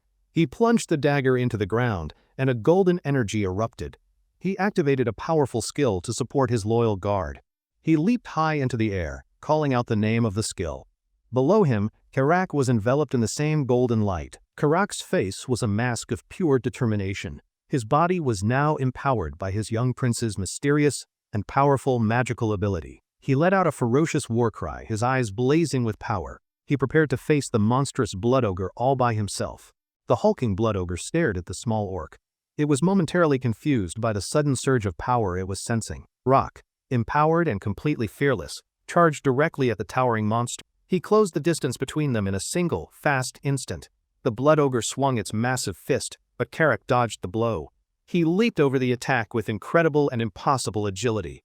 The monster roared in pure frustration. Its powerful punch had completely and utterly missed its intended target by a very wide margin. Before the ogre could recover from its missed attack, Karak was already retaliating. He swung his heavy axe in a deadly, powerful arc. The axe connected with a sickening crunch. It smashed directly into the blood ogre's face, causing it immense and surprising pain. The monster staggered back, roaring in pain and absolute fury. It was shocked by the unexpectedly powerful and painful blow it received. With the monster now distracted, Felicia's spell was finally ready. A shimmering pink aura enveloped her as she prepared to attack. She leaped forward, her white hair flowing behind her. She was ready to unleash her powerful and very strange magical spell. She cast her spell, creating a wide patch of slick, magical grease. It appeared directly under the stumbling ogre's massive, clumsy feet. The giant monster's feet slipped out from under it. It had no way to gain traction on the magical slippery surface. It lost its balance completely. Flailing its massive arms, the giant monster crashed backward onto the hard ground with a thud. At that exact moment, Karak leaped high into the air. He was now descending like a meteor onto the fallen monster. His eyes glowing with red-hot fury, Karak roared. He declared that this was the end for the giant piece of shit. He plunged downward, Driving his axe with all his empowered might, he aimed it directly for the blood ogre's exposed, vulnerable chest. The monster let out a final gurgling scream of agony. The axe blade tore through its flesh, bone, and finally its heart. The impact was immense, embedding Karak deep into the monster's torso. It shattered the ground beneath them from the sheer powerful force. As the dust finally settled, Shutra calmly walked toward the massive, lifeless body. His loyal guard had defeated the great monster. A weak, triumphant smile touched his lips as he stammered. He knew that the greatest threat had now been finally eliminated. Suddenly, a brilliant golden light began to radiate from his chest. He looked down, surprised by the strange pulsing energy. He watched in confusion as the light enveloped his entire body.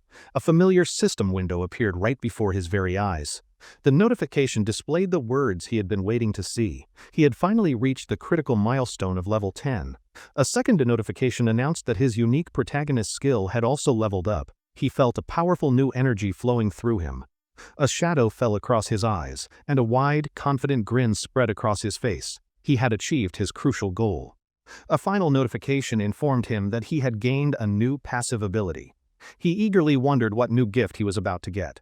A notification window detailed his new passive skill. It was a subtle but powerful ability that would decrease enemy accuracy against him. Shutra stared at the skill description, a look of dawning realization on his face. He knew exactly what this amazing power was. His mind flashed with images of action movie heroes. They were the kind who could run through a hail of bullets unharmed. A sly, confident smile spread across his face. He now possessed the protagonist plot armor effect as an actual, tangible, real skill. Just then, a furious roar snapped him back to reality. The remaining enemy orcs were now charging directly toward their small group. Felicia, seeing him standing idle, yelled at him to snap out of it. He quickly agreed, his moment of triumph now over. Felicia began to chant, calling upon the spirits of the wind. A powerful cyclone of pink energy erupted, sending the orcs flying. Shutra braced himself against the powerful gale. His cape whipped wildly around him as he watched her amazing power in complete awe. He realized that what he was witnessing wasn't standard magic at all. It was something else, something far more primal and powerful. He then saw the glowing butterflies made of pure energy. He knew instantly that Felicia was commanding a powerful nature spirit to fight. The final piece of the puzzle clicked right into place. Felicia wasn't just a brilliant maid, she was actually a spirit summoner. As he watched her effortlessly command the powerful spirit, a familiar, greedy thought suddenly crossed his very ambitious and reckless mind. A mischievous, calculating grin spread across his face. He wondered if he could get hit by that and learn it too. Before he could act on his reckless impulse, a bright golden flare shot high into the night sky, signaling their army. Rak, seeing the signal, asked what it meant. Shutra explained that a yellow flare was the signal for a strategic retreat. The sudden order to retreat puzzled him deeply. He wondered what was happening and if one of his siblings was in danger. Rak, the ever-loyal soldier, asked for his prince's orders. Shutra told him to take the troops and fall back immediately. He then announced that he was going to find Caitlin himself. Karak was surprised and concerned by his prince's risky decision. Karak immediately protested, offering to go with him. But Shutra was firm, telling him that he must follow the retreat order. Just as Karak was about to argue, Felicia stepped in. She announced that she would be the one to accompany Shutra. She looked at Shutra with a confident smirk. She stated that she wasn't the type to leave a debt unpaid. She added with a cold glint in her eye. She said that she still had some unfinished business with these awful orcs. With the decision made, Karak finally relented. He told them both to be careful and that he would wait for them. As they made their way through the burning camp, she questioned him. She asked if it was truly necessary to go to Caitlin. She looked at him with a curious, almost teasing expression. She asked if he was that worried about their big sister. Shutra, slightly flustered, replied that of course he was. He silently corrected himself, knowing it was because they were important allies. Felicia watched him, a thoughtful, unreadable expression on her face. She seemed to be processing his very sincere-sounding answer to her. She seemed to accept his answer, though her skepticism lingered. The two of them continued on their path through the burning battlefield. Elsewhere in the camp, a group of elite, red-skinned orc berserkers. They charged through the battlefield, their eyes glowing with pure rage. They were met head-on by Princess Caitlin. She single-handedly held the line against the entire elite enemy squad of berserker warriors. Princess Caitlin was a whirlwind of motion. Her fist glowed with blue aura as she unleashed a barrage of powerful, stunning blows. She stood her ground fearlessly against the tide of enraged enemies. With a powerful roar, she prepared to meet their furious charge. She leaped high into the air, easily dodging a synchronized slash. The two berserkers crashed into each other right beneath her feet. While airborne, she summoned a blade of pure shimmering blue aura. Her expression was one of focused and very intense concentration. She spun like a deadly top, unleashing a 360-degree slash. Her attack cut through the entire enemy squad in a single move. Just as Caitlin was finishing her attack, Shtra and Felicia arrived. They watched from behind the snarling orcs that she was fighting. Felicia smirked, completely unfazed by the enemies around them. Shtra realized his worry for his powerful sister had been completely unnecessary. Caitlin landed gracefully and turned to see them, surprised. She asked Shtra why he hadn't retreated as she had ordered him to.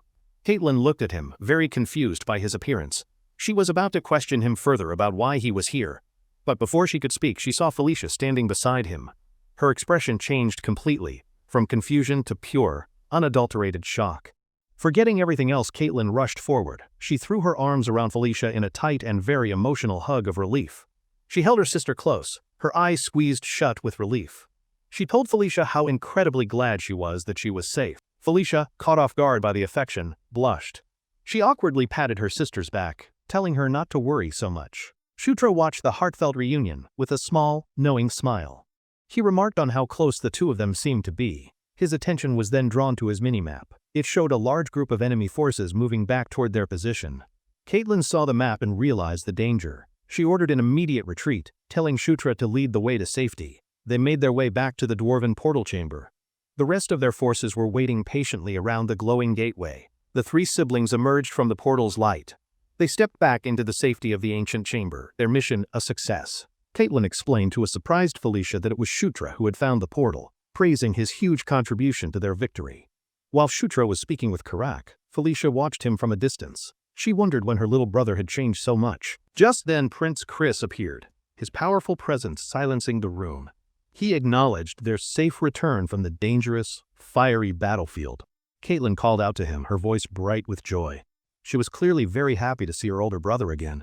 She proudly announced that she had brought Felicia back safely. Felicia, however, merely crossed her arms and looked away, still guarded. She turned to face her brother, her tone flat and cold. She acknowledged that it had been a while since they met. The atmosphere in the room grew heavy and very awkward. Chris simply agreed with her, his voice equally devoid of any warmth. As they walked, Chris reported that General Bandal's forces had also won. The awful enemy chieftain had fled the battle in fear. Shtra, under with the name, asked who Yakujan was. Caitlin reminded him that he was the great chieftain of the enemy. Felicia pressed for more details, asking if the chieftain had surrendered. Chris clarified that he had simply run off like a coward. Chris announced their next move the following day. They would strike at another enemy force to prevent them from joining Yakujan. With the military briefing over, Chris turned his cold gaze to Felicia. He asked how she had ended up captured by them. Felicia explained her side of the story. She claimed she was researching ruins nearby and was captured on her way to help. Chris looked at her with a skeptical, piercing gaze. He openly questioned if her convenient and simple story was actually the truth. Felicia met his gaze without flinching, a challenging look in her eyes. She asked if he was accusing her of lying. Chris sighed and turned away, deciding to drop the interrogation. He told her she must be exhausted and that they should rest. He dismissed everyone, telling them all to get some rest. Felicia watched him go, her expression completely unreadable as she remained silent. Later that night, the victorious soldiers all gathered around a roaring fire. The mood in the camp was cheerful and very relaxed. In a quiet cave, Shtra reviewed his new magic skills, looked at the icons, a satisfied smile on his very happy face. He mused that his aura was still his most reliable weapon. Just then, a voice called his name from the cave entrance. He turned to see Felicia standing at the mouth of the cave. She had changed clothes and now asked if she could come inside. Shtra, surprised to see her, asked what she was doing there so late. She stood silently, her eyes hidden in the shadows. She called his name, her tone very serious and strange. Shtra looked back at her, his expression a mixture of confusion and apprehension. Without another word, she closed the distance between them. She then suddenly grabbed the front of his uniform with her hand. Shutra's eyes went wide with pure shock and surprise. He let out a panicked squeak, completely bewildered by her sudden, bold action. She leaned in very close, her expression unreadable. She made a single, shocking request, asking him to take off his clothes. Prince Shutra's brain completely short-circuited, his face turning a lovely shade of tomato as he processed Princess Felicia's very forward request. With terrifying calm, Felicia gently tugged on his shirt, clarifying that she was in fact referring to his clothes and not his dignity. Still flustered beyond belief, Shutra managed to ask the very important question of why on earth she would possibly want him to do that. She looked at him with genuine concern, asking if he had some strange objection to her properly healing the serious injuries he had sustained. The word heal finally registered in his mind, causing his panicked expression to instantly flip to one of slightly embarrassed, wide-eyed understanding. Felicia explained that her earlier magic was just a quick patch-up, the magical equivalent of putting on a small, sparkly bandage. As he sat shirtless before her, she prepared a true healing spell. Shutra privately mourned his wild and apparently incorrect assumptions about her intentions. Felicia then asked about a strange light she saw from him earlier. He quickly dismissed it as a totally normal, occasional glowing problem. Seizing the perfect opportunity, a newly healed Shutra stood up and announced that he had a very important favor to ask of her. Leaning in with a confident grin, he declared that this was a favor only a certified genius mage like herself could possibly grant him. His plan was a brilliant success, as a sudden insight filled his mind, granting him 3 new healing abilities directly from the genius mage. Dressed once more, Shutra stood with a smugly satisfied smile, feeling quite pleased with his clever manipulation of the situation to gain new skills. The scene flashed back to Felicia healing him, a moment he cleverly used to convince her to teach him spells as repayment for his heroism. Later, Shutra began his next lesson with Caitlin, who explained that the powerful beast fist martial art comes in many different, exciting styles. Shutra celebrated internally, thrilled to finally be learning the famous technique. Caitlin informed him he would start with the werewolf signature version. A glowing blue symbol of a fierce werewolf appeared, representing the martial art that was the pride and joy of the lycanthrope people.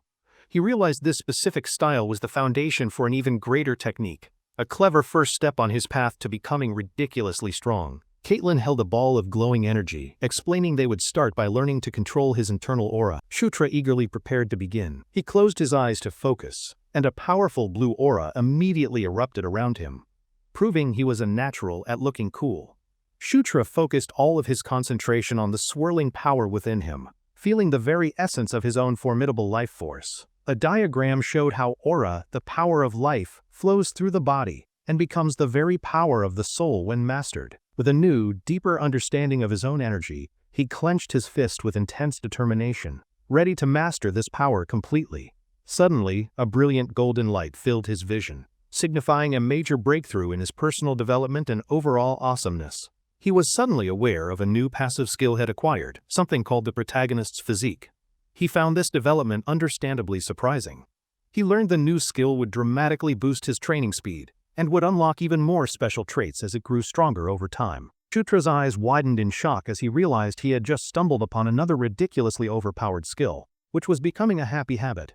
He mentally compared his new ability to those of other legendary figures, realizing it was on par with the skills of his future arch-nemesis.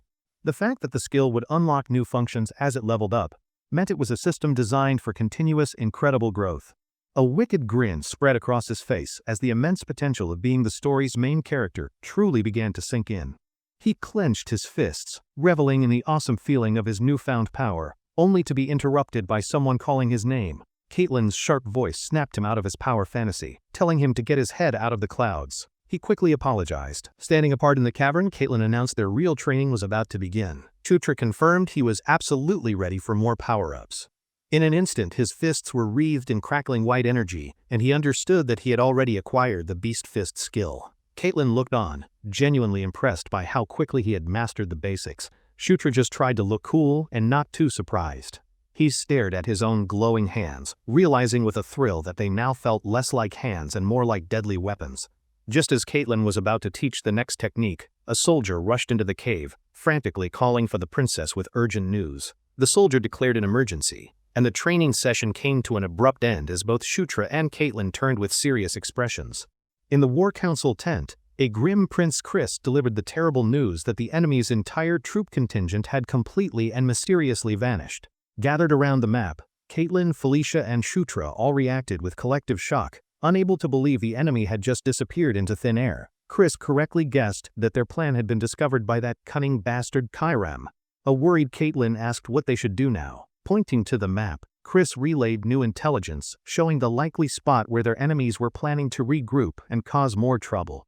Shutra studied the map's terrain and agreed with his brother-in-law's assessment, confirming it was a very logical and therefore dangerous meeting point.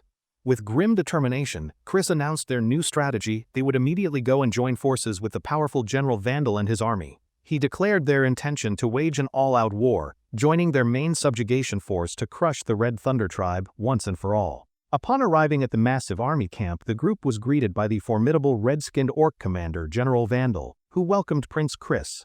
Chris returned the greeting with a friendly smile, showing the deep respect and history between the two powerful and incredibly muscular military leaders.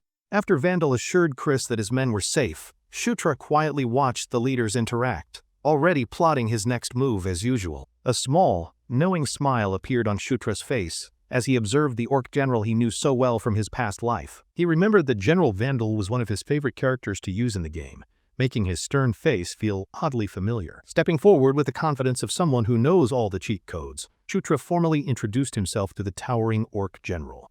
General Vandal looked down at the small prince, his expression unreadable as he took a moment to size up this unexpected new arrival. The huge orc general extended his hand and gave Shutra a firm, welcoming handshake, officially accepting the ninth prince into their ranks. Suddenly, a brilliant holy light filled Shutra's vision, and a mysterious woman with long white hair descended from the heavens with immense power. The woman's face was revealed, showing a royal circlet and striking mismatched eyes, one red and one blue, which was an interesting fashion choice. From her position of power, she looked down upon another formidable figure, this one completely engulfed in a swirling inferno of fire. The second figure was a fierce female warrior clad in ornate red armor, her entire body wreathed in the raging, beautifully animated flames. The two powerful women locked eyes, an unspoken challenge passing between the holy figure with the cool eyes and the warrior on fire. The fiery warrior's own piercing blue eyes glowed intensely from behind her mask, promising a truly epic and probably very expensive magical battle. The perspective shifted to show poor Shutra standing directly between the two, caught in the middle of their incredibly dramatic and visually stunning standoff. A single bead of sweat dripped down his cheek. He was completely overwhelmed, realizing he was a spectator in a very dangerous disagreement. The vision ended with two glowing symbols hanging in space, one representing sword-like conquest, and the other representing shield-like war. Shutra jolted awake in his tent, the morning light streaming in as the intense and confusing vision of the two women began to fade. He stared into space, completely dazed and trying to make sense of what he saw, wondering if it was all just a bizarre dream. The image of the woman with mismatched eyes lingered in his mind. He was certain he had seen her in a dream before, but the identity of the mysterious fiery warrior in red armor remained a complete and very concerning mystery to him. Karat pulled back the tent flap, telling the prince it was time to move out. Shutra agreed, shaking off the strange dream. Shutra walked alongside his loyal guard through the bustling military camp as the massive army prepared to march out for the upcoming battle. The entire camp was a scene of organized chaos, with orc soldiers carrying supplies under yellow banners ready to go to war. As they marched toward the battlefield, Shutra's expression grew serious, his mind focused on his assigned position on the left flank. A strategic map showed the army's formation, with Vandal in the center, the royal siblings on the right, and Felicia's unit guarding the rear.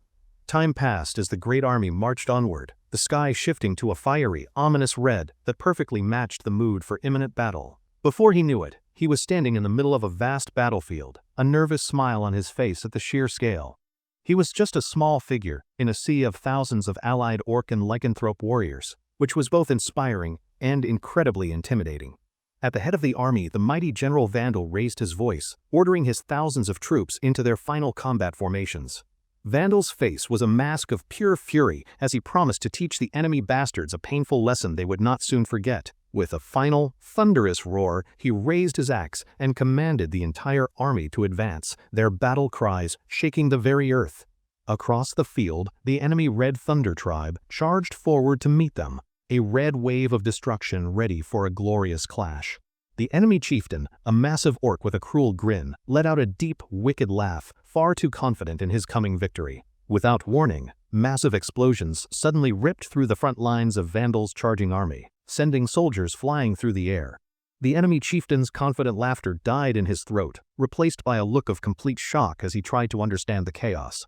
General Vandal himself was brought to a sudden halt, his expression one of pure surprise as his grand charge was thrown into disarray. In the distance, a colossal beast with massive tusks and glowing red eyes emerged from the dust, a terrifying and unexpected swamp mammoth. Vandal's eyes widened in horror and disbelief. He instantly recognized the ancient monster, his voice filled with pure dread at the sight. More bright, fiery explosions detonated across the battlefield, a clear sign that this was not just a one-mammoth problem. The view panned out to show dozens of these explosions tearing through the Allied army, creating widespread chaos and devastating destruction. The powerful blasts ripped through the ranks of the soldiers, their force completely and utterly unstoppable. The ground itself shattered, as the deadly bombardment from the hidden enemy continued to rain down upon the Allied forces. Shutra and his personal guard, led by the formidable Karak, managed to stand firm amidst the fire and chaos of the initial deadly onslaught. A look of pure shock and dawning horror spread across Shutra's face as he realized they had been completely and utterly tricked. The full, terrible truth was revealed: multiple swamp mammoths were bombarding their army. Those bastards had led them straight into a deadly ambush. A terrifying close-up of the swamp mammoth revealed its immense, dark form, a true force of nature far beyond any normal creature. This beast was a genuine monster. Below, poor Shutra was blown back by a shockwave, a tiny figure before an overwhelming threat. As if giant, long-range artillery mammoths weren't bad enough, the ground was suddenly trampled by a new set of clawed reptilian feet. An army of fierce, muscular lizardmen armed with glowing red blades emerged from the dust, joining the already very one-sided ambush. The Allied orcs were caught completely off guard as the lizardmen surged from the flanks, cutting into their already confused and battered ranks. The battlefield erupted into a bloody, chaotic melee as the lizardmen tore into the orcish soldiers with brutal, terrifying efficiency. A ferocious lizardman warrior leaped directly at a stunned Shutra, its claws outstretched and its jaws wide open for the kill. Just in the nick of time, one of Shutra's loyal orc guards intercepted the attack, bravely taking the deadly blow meant for him. Karak roared at the still-shocked Shutra, telling him to snap out of it because a single mistake here would get them all killed. Karak's shout jolted Shutra back to reality. He quickly agreed, the grim thought occurring that this was not a game with second chances. On the right flank, a furious Prince Chris fought with desperate intensity, tearing through the enemy orcs that swarmed him from all sides. His face was twisted in a snarl of frustration as he realized they had been toyed with. Caitlin urgently called out to him. She advised that their best and only option was to retreat now and look for another chance to fight. Chris was shocked. Caitlin desperately explained that if they stayed, they risked total annihilation, as their casualty count was rising with every passing, bloody second. She pressed him to make a decision, insisting that now was the time to retreat. Chris grimly weighed his pride against his soldiers' lives. The surviving soldiers looked on in fear and anticipation, waiting for their commander to give the final, difficult order. Chris' voice boomed across the battlefield, ordering a tactical retreat while the mages bought them as much time as they possibly could. His face was a mask of desperation as he gave his final, most important commands: survive and return home no matter what. Later, the battered remnants of the army found refuge in a desolate canyon, their small, somber camp a testament to their defeat. Healers tended to the many wounded soldiers, their green magic glowing softly in the dim, heavy atmosphere of loss and demoralization. Inside the command tent, Chris admitted that he had been too complacent and should have been far more suspicious of the enemy's movements. General Vandal told him to move on, laying out their only two options: a full retreat or a desperate request for reinforcements. Chris looked down, pained, admitting he couldn't drag his soldiers to their deaths just for the sake of his own vainglory. Just as he was about to make the call, Felicia stepped forward, announcing that she had a desperate, last-ditch idea. She reminded them that she had originally come to this region to explore some ancient ruins located at the edge of the mountains. Shutra immediately recalled from his gained knowledge that Felicia's true talents lay not in combat, but in research and ruin exploration. With a flourish, Felicia unrolled a large, detailed map of the surrounding area across the main table for all the leaders to see. She explained her long-term research into a 500-year-old ruin, hidden in these mountains, the legendary lair of the earth dragon Enkidu. An image of a massive, powerful dragon with a molten core appeared. As she explained, the beast employed guardians to protect its treasures. She continued, stating that the local dwarves were among these guardians, commanded by the dragon to create powerful weapons to defend the lair. Felicia named the legendary weapon they had forged the thunder-birthing anvil, a tool capable of casting magic on an army-wide scale. With fierce determination, she declared that if they wanted any chance of winning this war, finding that powerful anvil was their only hope. Vandal asked if she knew the anvil's exact location. She admitted that finding it was her original mission here in the first place. Chris looked away with a disappointed sigh, stating that her vague plan wasn't particularly helpful without a precise location to search. He argued that he couldn't risk his soldiers' lives on a dangerous and uncertain treasure hunt while the enemy was still so close. Felicia glared at her brother, her frustration boiling over at his complete dismissal of her carefully researched, albeit slightly crazy, plan. Just as the argument escalated, Shutra stepped forward, confidently stating that the anvil was definitely here and he could find it. He explained that he remembered a story about the anvil from his studies of the ancient dwarven language, a convenient and timely recollection. Looking at Chris with a steady gaze, he added that, more importantly, he had complete and total trust in Felicia's research. Felicia turned to look at him, her expression softening with genuine surprise and a hint of gratitude at his unexpected support. As they stood together, Shutra privately thought this was a perfect opportunity to get on her good side for future strategic gains. Chris dismissed his argument, but Shutra internally grumbled about how incredibly stubborn and uncooperative his brother-in-law was being. Pointing to the map, Shutra quickly invented a story about a similar Gandharva legend to add weight to his very convincing bluff. He confidently declared that the entrance must be nearby, and that he was certain he could find it with a little searching. He made a bold promise, stating he would take full responsibility if he failed. He had decided it was time to go all in. The scene shifted to the night sky, where the group flew onward aboard glowing, ethereal horses summoned by the powerful Princess Felicia. The entire party, now clad in cloaks for dramatic effect, rode their magical mounts through the air toward the distant Jishika Mountains. Riding his steed, Shutra celebrated his successful persuasion. Now he just had to figure out the small detail of actually finding the entrance. Iraq warned him to hold on tight, but Shutra internally scoffed, remembering he rode these things all the time in his past life. With intense focus, Shutra summoned his glowing minimap, a personal navigation system that was definitely not standard issue for royal princes. He glanced at the map, which clearly showed their position. He knew that finding the ruins now would not be a problem at all. The real challenge was figuring out how to guide the others to the entrance without revealing his secret, game-like navigation abilities. He closed his eyes and concentrated, trying to come up with a believable excuse that didn't involve admitting he had a magic map. As they flew, he remembered he had about an hour to figure out a convincing plan, which was plenty of time for a genius. An idea struck him: a ridiculous, technical-sounding explanation about matching portal tunnel maps with the local terrain to find the anvil's location. Karak and Caitlin turned to stare at him, completely silent and bewildered. Shutra nervously wondered if they actually bought his absurd explanation. The others muttered in confusion. Shutra, sweating, thought had blown it, but Chris just impatiently told him to lead the way. To his shock, Felicia spoke up, saying she understood his nonsense explanation perfectly, and told him to lead on, saving his bluff. Shutra was amazed that his completely made UP story was plausible to a genius mage. Hiding his surprise, he confidently told everyone to follow.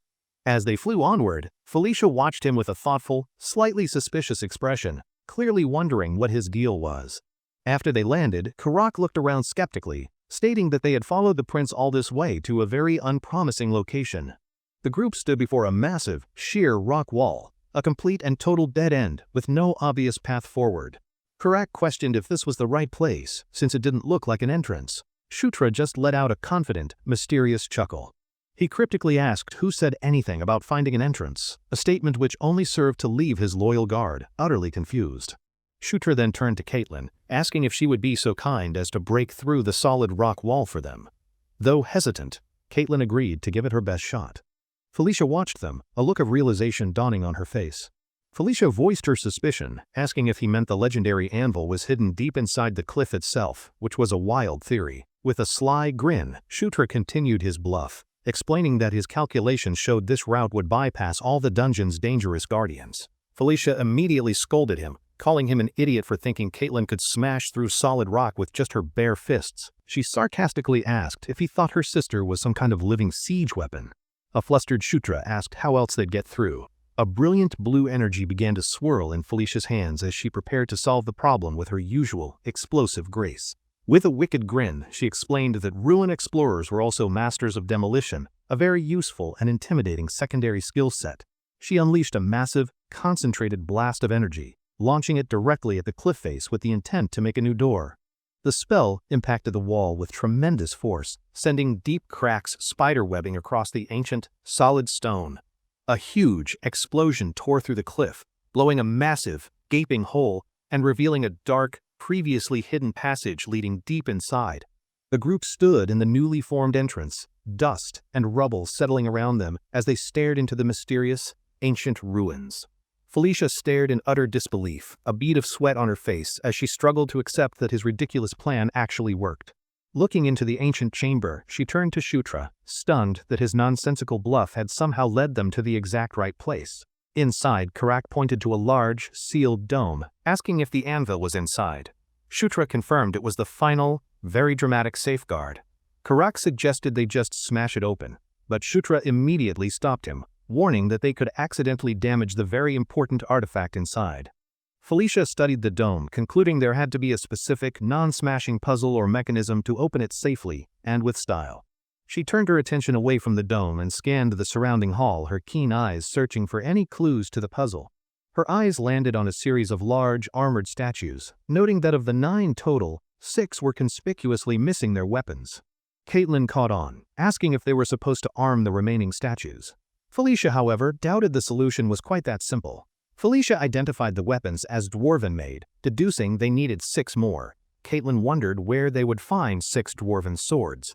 As if on cue, Shutra cheerfully spoke up, holding a bundle of exactly 6 dwarven swords he just happened to have with him. Shutra mentally praised his own foresight, remembering he had saved these useless swords from a past adventure. He called it total luck. He casually explained he had picked them up just in case. Karak questioned when he did that, and how they fit in his bag. Flustered, Shutra complained about sharp-witted orcs. He then groaned about how heavy the swords were, until Karak took them from him. Karak placed a sword into the hands of an empty statue, and a soft mechanical click echoed, signaling the puzzle was working. As the final sword was placed, a heavy grinding sound echoed, and the ancient mechanism of the 9 armed statues began to stir. The stone eyes of the statues flashed with a brilliant blue light, a clear and slightly spooky sign that they had been activated. A powerful wave of energy burst from the central dome, and the final safeguard finally began to unlock before their very eyes. The heavy stone panels of the dome retracted into the floor. Karak shouted with excitement that the dome was finally opening. The party gathered around the opening, their faces illuminated by the intense blue glow, their expressions filled with awe and anticipation. Shutra stared, completely mesmerized by the sight of the legendary artifact, the object of their entire, very dangerous quest. There, floating in the center of a glowing pedestal, was the fabled anvil that births thunder, an artifact of truly immense power. Just as they were about to celebrate, Felicia stopped them, explaining her research indicated a final, dangerous procedure was needed for activation. She began giving orders, positioning everyone at key points around the circular disc to prepare for the complex magical ritual. Felicia laid out the plan. They would all infuse mana into the disc, moving clockwise and steadily increasing their power output. The party stood in formation around the anvil, ready to begin the delicate and probably very dangerous activation ritual. With a determined cry, Felicia told everyone to begin, unleashing a powerful torrent of lightning from her hands to start the process. One by one, the others joined in, pouring their own mana into the disc until arcs of raw magical energy connected them all. As the energy became unstable, Felicia shouted at Shutra to increase his mana output to stabilize the flow. He immediately complied. She encouraged him to keep the power level steady, warning everyone not to let their guard down for a single critical moment. The two of them poured an immense amount of energy into the anvil, the crackling lightning around them intensifying to a deafening roar. The anvil absorbed the raw power, glowing brighter and brighter as it neared full and probably explosive activation. Shutra gritted his teeth, pushing his mana to its absolute limit as the electrical energy swirling around him became almost overwhelming. His face was a mask of pure concentration and strain as he poured every last drop of his considerable power into the ritual. Suddenly, a massive, uncontrolled bolt of lightning struck down from the cavern ceiling, a very bad sign that something had gone terribly wrong. The world dissolved into a flash. When Shutra could see again, he was standing alone in a dusty, red-hued and unfamiliar cavern. He looked around in horror at his new surroundings, a battlefield littered with the bodies of countless fallen dwarven warriors.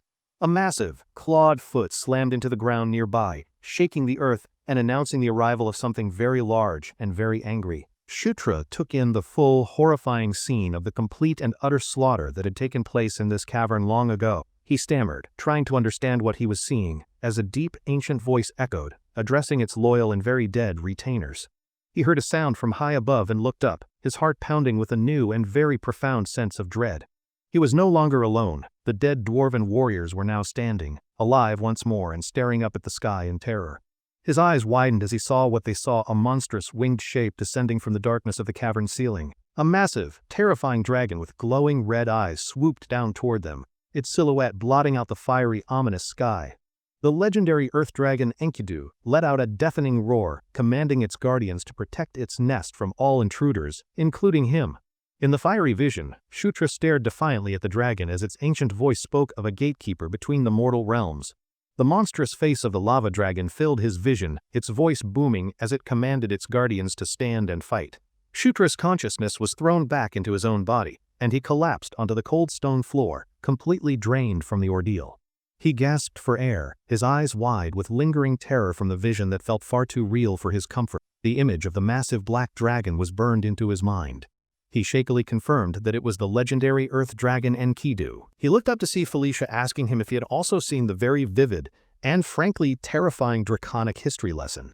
She walked toward him, describing the exact same giant black dragon with veins of flowing lava that he had just seen. Shutra was shocked to hear Kara confirm he also saw the dragon, realizing with a jolt that they had all shared the vision. Felicia agreed, though she admitted she had absolutely no idea what the shared vision was supposed to mean for their immediate future. She turned away, her expression troubled as she tried to understand the purpose behind the anvil's strange and violent psychic message. Her gaze fell upon the now activated anvil. She concluded that whatever the vision meant, the answers must lie in using the forge.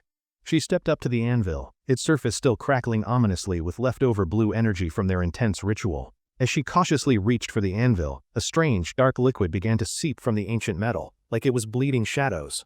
The dark liquid rapidly multiplied before a violent explosion of dark purple energy erupted from the anvil, engulfing a shocked Felicia. Felicia was thrown back, caught in a swirling vortex of chaotic, shadowy power that seemed to have a very bad attitude. She gritted her teeth, her face contorted in agony as the dark energy tore at her, a truly terrible price for touching. Trapped in the vortex, Felicia was in agony. A horrified Shutra cried out, screaming for his sister as she was consumed by the power. Seeing her in immense pain, Shutra desperately reached out, trying to stop the overwhelming flow of dark, malevolent energy. As his hand entered the vortex, the dark energy immediately latched onto him as well, pulling him into the chaotic purple storm. A massive column of violent energy erupted from the anvil, with both Shutra and Felicia trapped screaming at its very center. Caitlin and Karak cried out in terror, completely helpless as they watched their friends being consumed by the anvil's malevolent power. Shutra screamed in agony as the dark, shadowy tendrils of energy tore at him from all sides in the violent vortex. In the void, a voice explained this was Enkidu's trial for all uninvited guests who dared to seek the power of conquest.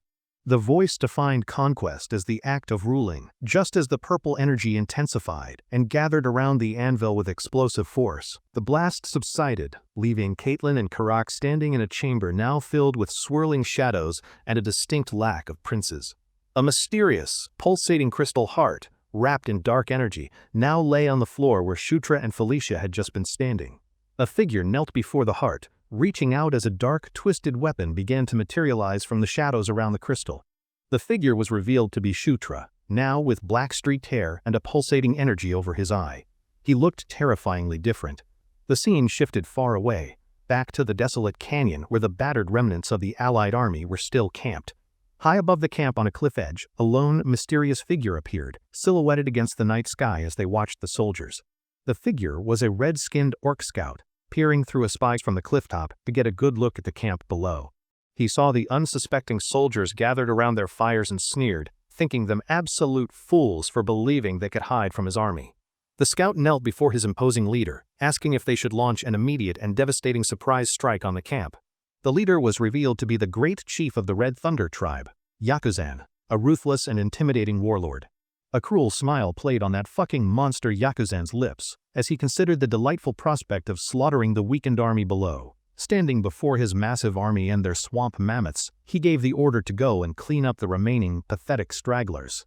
Down in the camp, the Allied soldiers were completely unaware of the doom that was about to rain down upon them from above. Two orc guards on patrol suddenly looked up, alerted by a strange whistling sound coming from the sky directly above their heads. A massive fireball, a projectile launched from the swamp mammoths, hurtled down towards the very heart of their unsuspecting and vulnerable camp. The camp erupted in a devastating explosion, sending bodies and debris flying as the surprise attack threw everything into catastrophic chaos. The soldiers were engulfed in the fiery blast, their defenses completely and utterly useless against the relentless long-range bombardment. The Red Thunder Tribe army, led by their terrifying mammoths, charged into the burning, chaotic remains of the now decimated camp. The enemy warriors roared with bloodlust, their faces twisted into savage grins, as they prepared to slaughter any and all survivors. In the midst of the chaos, Prince Chris fought for his life, desperately trying to hold off two enemy soldiers at once. His face was a mask of desperation and rage as he cursed the fact that his sisters, his strongest warriors, were not there. From his high vantage point, Yakuzan watched the fiery destruction of the camp with a look of immense and villainous satisfaction. He let out a deep, cruel laugh, mocking the foolish demons for ever thinking they could win a fight against his superior forces. He turned to his mages and ordered them to hurry up and finish off the rest of the survivors with their powerful magic. As one of the mages gathered his power, a strange, dark, purple energy suddenly enveloped his hand, stopping him in his tracks. He stared at his hand in confusion and terror, questioning why he could suddenly no longer move it or cast his spell. Down on the battlefield, one of the charging swamp mammoths reared up, its entire body now glowing with the same malevolent purple energy. The mammoth's eye flashed with a blindingly bright, corrupted purple light. It had clearly been taken over by a new, unknown power. The Red Thunder Tribe warriors looked up at their own warbeast in shock. Confused as to why it was acting so strangely, the corrupted mammoth then turned on its former masters, unleashing a devastating blast of energy that ripped through the charging orcs. Yakuzan watched from the clifftop, his smug expression instantly replaced with utter shock as his ultimate weapon turned against his own army. He roared in a rage, demanding to know what was happening and why the mammoths were suddenly attacking his own soldiers. On the battlefield, Chris watched in amazement as the mammoths rampaged through the enemy. His soldiers began to cheer their good fortune. Chris stared in disbelief, unable to comprehend the sudden turn of events, when a new figure suddenly appeared before him in the chaos. He saw a young boy holding a menacing dark weapon pulsing with purple mana, and a shocking realization began to dawn on him. The figure became clear it was a transformed Shutra, wielding the anvil's power. Chris asked in astonishment if they had actually found it. Back in the ruins, Shutra knelt, his transformed body crackling with dark purple energy as he gripped the newly forged shadow weapon. He lifted the weapon, a heavy hammer of pure chaotic energy, and wondered how this was even possible. A voice explained that he held the Thunderhammer, the legendary weapon that served as the counterpart to the powerful anvil. He looked up to see a recovered Felicia, supported by Sira, who told him it seemed the ancient dragon Enkidu had chosen him. Shutra looked back at them, completely stunned by the idea that he had been chosen by such a powerful and mythic entity. Felicia, now standing with the others, told him not to just stand there gawking, but to use the incredible power had been given. Shutra looked down at the hammer with new resolve, gripping it tightly as purple lightning flared around his determined hand. He realized the vision wasn't an attack, but a lesson. The raw mana of Enkidu had taught him how to use this weapon. His mind flashed back to the vision's core message. The power of conquest was the power to subjugate, rule, and utterly dominate. He now understood this was the true method for using the anvil, not just to forge, but to command and control its guardians. A wicked, confident grin spread across his face as he decided his first act would be to dominate the rampaging swamp mammoths. In the ruins, Shutra raised the Thunderhammer, unleashing a massive column of purple light that projected his will across the battlefield. On the battlefield, the swamp mammoths, now completely under his control, reared up with glowing purple eyes, ready to obey their new master. The controlled mammoths unleashed a devastating barrage of explosions, not on the allied army, but on their former masters. The enemy orcs screamed in terror as their own ultimate weapons turned on them, tearing their ranks apart with fiery, unstoppable blasts. Two enemy warriors were caught in a massive explosion, completely helpless against the overwhelming power of the now controlled warbeast. General Vandal watched the chaos unfold from the front lines, his expression shifting from shock to a dawning, impressed realization. Vandal's second-in-command witnessed the incredible turn of events and correctly concluded that the prince and princess must have succeeded in their mission. Seizing the golden opportunity, General Vandal roared to his troops, ordering them to charge and kill every last enemy while they were confused. Vandal's forces, their morale now soaring, clashed with the panicked and disorganized enemy soldiers in a decisive counterattack. An allied orc soldier easily cut down a red-skinned enemy warrior, showing that the tide of the battle had completely and decisively turned. From his clifftop perch, Yakuzan watched his army being decimated by his own weapons, his expression one of pure disbelief and impotent rage. He screamed at his subordinate, demanding to know what was happening.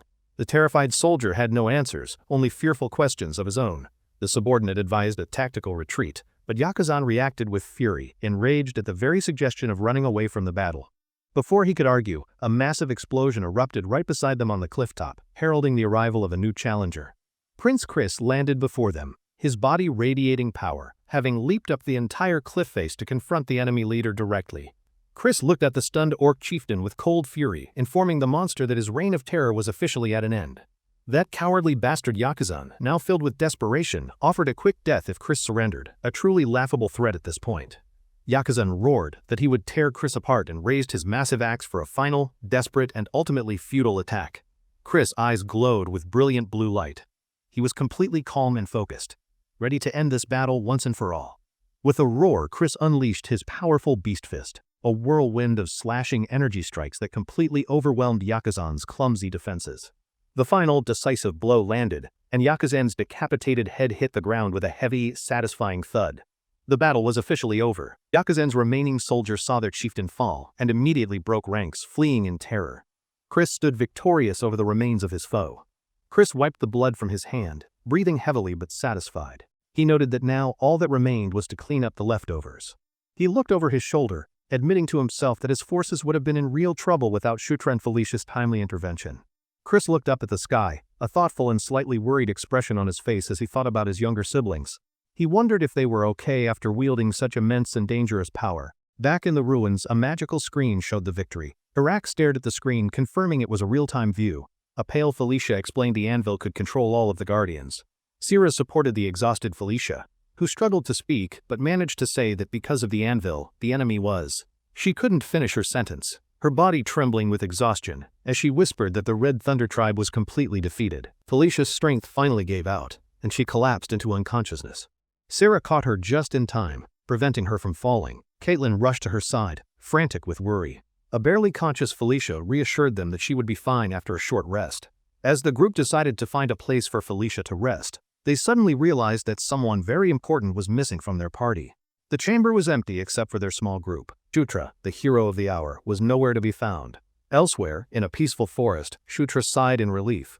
Suddenly, 3 golden notification windows popped up, announcing he had leveled up. He looked at the notifications in surprise, correctly guessing he had gained a ton of experience for controlling Enkidu's powerful artifact. Another notification appeared, stating his conquest skill had leveled up. He stared at it, curious about this new and interesting development.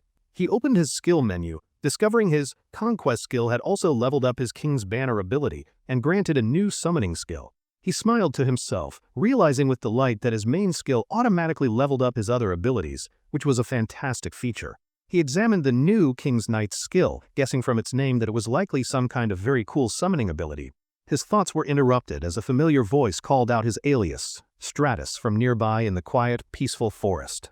He turned to see a very worried-looking Caitlin running towards him through the trees, clearly having been searching for him for a while. Shutra scratched the back of his head sheepishly, the thought occurring that he had probably worried everyone by disappearing without a word. He started to apologize for his sudden absence, but before he could finish, Caitlin's fist came down hard on top of his head. She angrily scolded him for disappearing without a word in such a dangerous place. He could only squeak out a pained, muffled apology. After letting him go, she softened, saying they had to camp for the night. Shutra asked why they weren't leaving immediately. Caitlin's expression turned serious as she explained that, while returning was the original plan, they now had a bit of a problem. Shutra looked at her, concerned by her tone, and asked what sort of problem could have possibly come up after their victory. The scene shifted to a dimly lit room, where Felicia lay unconscious. Caitlin explained that her sister had completely lost consciousness. The shot widened to show healers tending to Felicia. Caitlin explained that she had clearly pushed herself far too hard during the battle. Standing beside Shutra, Caitlin explained that while Felicia said she'd be fine, they had no idea when she would actually regain consciousness. Caitlin gave a wry smile, adding that without her sister, they couldn't summon their magical flying horses, so they were officially stranded here. Shutra nodded in understanding, his expression filled with genuine concern as he hoped that Princess Felicia would be okay after her ordeal. The scene transitioned to the quiet of night, showing the dark, misty mountains under a beautiful starry sky as the group rested.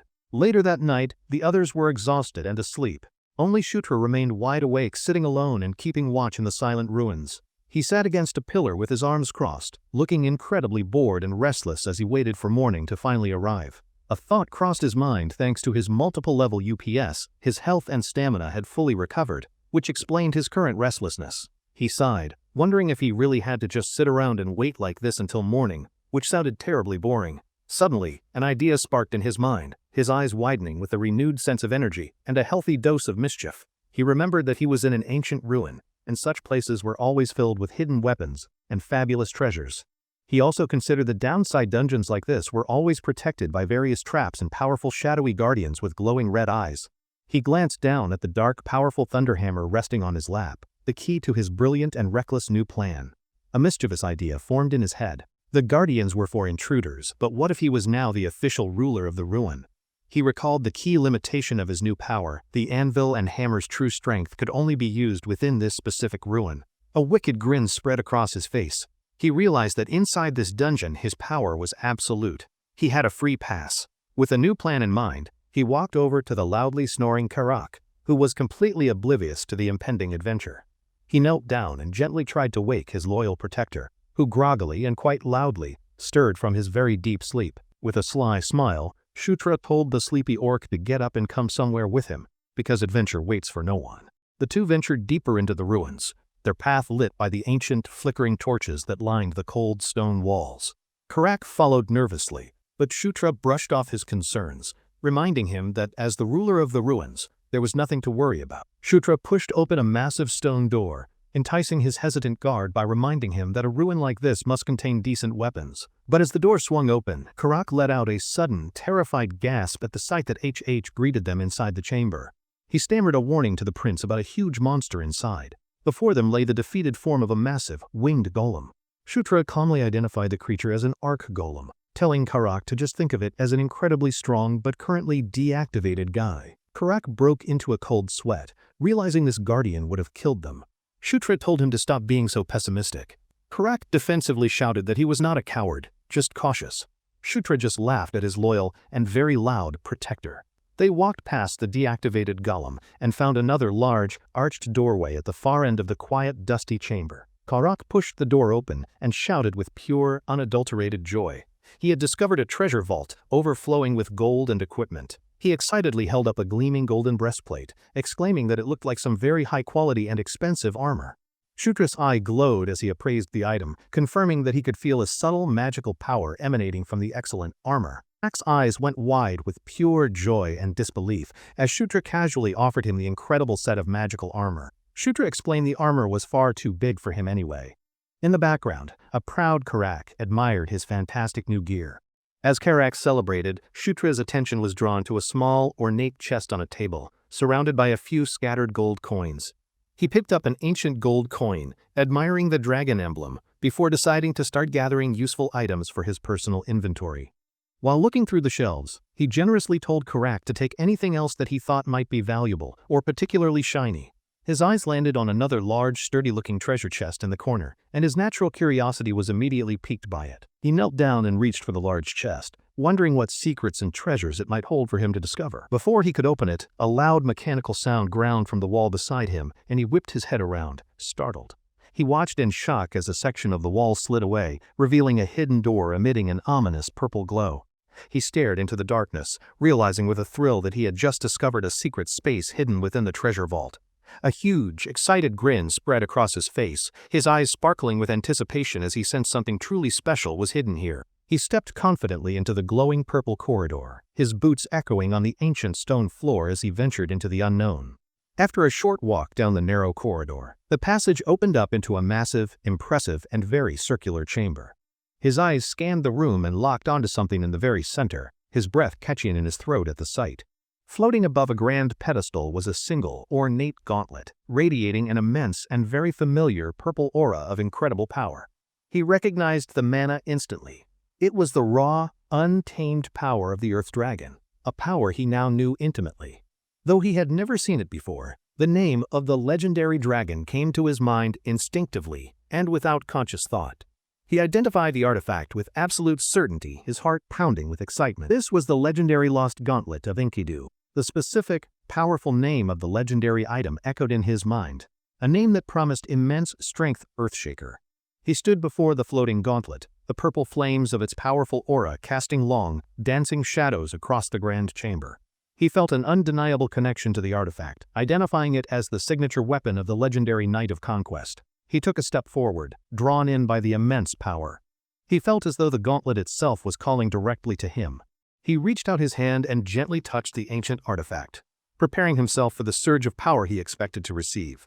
The moment he made contact, error messages flashed before his eyes, informing him his stats were laughably insufficient to wield the item. He pulled his hand back in shock, realizing with some disappointment that he was not yet strong enough to handle the legendary gauntlet. The gauntlet pulsed with a bright, sentient light, seemingly reacting to his touch and making a decision of its very own. A new, golden notification appeared, declaring that Earthshaker has recognized you as its master, overriding the previous error messages completely. The gauntlet began to transform before his very eyes, its ominous purple aura shifting to a radiant and much more heroic gold. Another system message confirmed the transfer, changing the registered user to his name. He clenched his fist, ready to receive its power. A massive wave of golden energy erupted from the gauntlet and surged into his body, bonding with him completely and irrevocably. Shutra's eyes glowed with a faint golden light, as he felt the incredible power of the legendary gauntlet flowing deep into his body. The gauntlet materialized on his hand, now made of ancient metal and crackling with golden energy. A notification confirmed a massive stat boost. He marveled at the surge of power, amazed that simply equipping the powerful item had raised his stats so significantly. A confident smile touched his lips as he imagined the incredible potential he would unlock once his level really began to rise. He held up his gauntleted hand with a wide, thrilled grin, exclaiming that this incredible item was even better than he had expected. The item information screen for the Gauntlet of Enkidu appeared, solidifying his official and undisputed ownership of the legendary artifact. Suddenly, Karak's voice startled him from behind, asking what that incredible flash of golden light had been just a moment ago. Shutra looked up to see Karak standing at the chamber entrance. He realized with a jolt that his loyal guard had seen everything. Shutra tried to play it cool, but he was clearly nervous, internally complaining about how annoying it was to have his inventory exposed. Karak thoughtfully said that while he didn't understand what he just saw, he knew it would cause trouble if word got out. He gave Shutra a wide, reassuring grin and pounded his fist to his chest, promising to keep his secret safe. Shutra was touched by his guard's unwavering loyalty. Karak then asked if they had everything they needed and suggested they head back. Shutra smiled slyly, admitting that the creepy secret chamber gave him the chills and that he was eager to leave it behind. He agreed that it was definitely time for them to go back to the others, their secret mission having been a resounding success. The two of them walked back out of the secret passage and into the main treasure vault, leaving the chamber behind them. As they were leaving the vault, Shutra's keen eyes caught a glint of something on a far table among the scattered treasures. He quickly stopped Karak, who looked back, annoyed at the delay. Shutra's attention was completely fixed on his new discovery. Karak followed his gaze but saw nothing out of the ordinary among the piles of loot, asking what he was looking at now. Shutra pointed with a huge, triumphant grin toward a glittering pile of treasure, exclaiming that he had found exactly what they needed. The scene cut to Shutra carefully pouring a glowing green potion he found in the vault into the mouth of the resting Felicia. The moment she drank the potion, a brilliant green light enveloped her, lifting her into the air as healing energy washed over her. The light faded, and a healthy blush returned to Felicia's cheeks. She looked completely revitalized, much to everyone's immense relief. Shutra supported her as she sat up, asking with a warm, caring smile if she was feeling any better after her magical nap. As Felicia regained her bearings, Caitlin knelt beside her, overjoyed. Shutra expressed his great relief that his sister-in-law was finally okay. Caitlin gave a proud, winking smile, explaining to her confused sister that Shutra had miraculously found a potion of mana recovery. Felicia touched her head, looking completely bewildered. She had no idea where he could have possibly found such a rare and powerful item. Shutra gestured around the ancient chamber, playfully asking if she had somehow forgotten that they were in a treasure-filled ruin. The realization finally dawned on her. Of course they were in a ruin, the perfect place to find forgotten and useful treasures. With a confident, almost cheeky smile, Shutra gave a thumbs up and reminded her not to forget who the master of these ruins was. He reassured her not to worry and to get some rest, promising her mana would be fully restored when she woke up. As he was about to leave, Felicia softly called out his name, causing him to turn back to her with a questioning look. With a sincere blush on her cheeks and a look of genuine gratitude, she quietly and shyly thanked him for everything he had done. The next morning, the sun rose over the mountains, shining down on the victorious Allied army celebrating in their newly recaptured camp. The mighty General Vandal greeted the returning heroes with a massive, joyful grin, exclaiming that they had finally and gloriously returned. He clapped Shutra on the back with a booming laugh, declaring that he knew all along the prince and princesses would succeed. As the group walked through the camp, Prince Chris awkwardly cleared his throat, trying to get the attention of his younger siblings. He stood with his arms crossed, his usual stern expression softened as he cleared his throat again, clearly struggling to say something important. He visibly struggled to find the right words, his immense pride making it very difficult for him to offer any sort of praise. Finally, with a slight blush on his own cheeks, he managed to compliment his sister on her splendid and effective performance.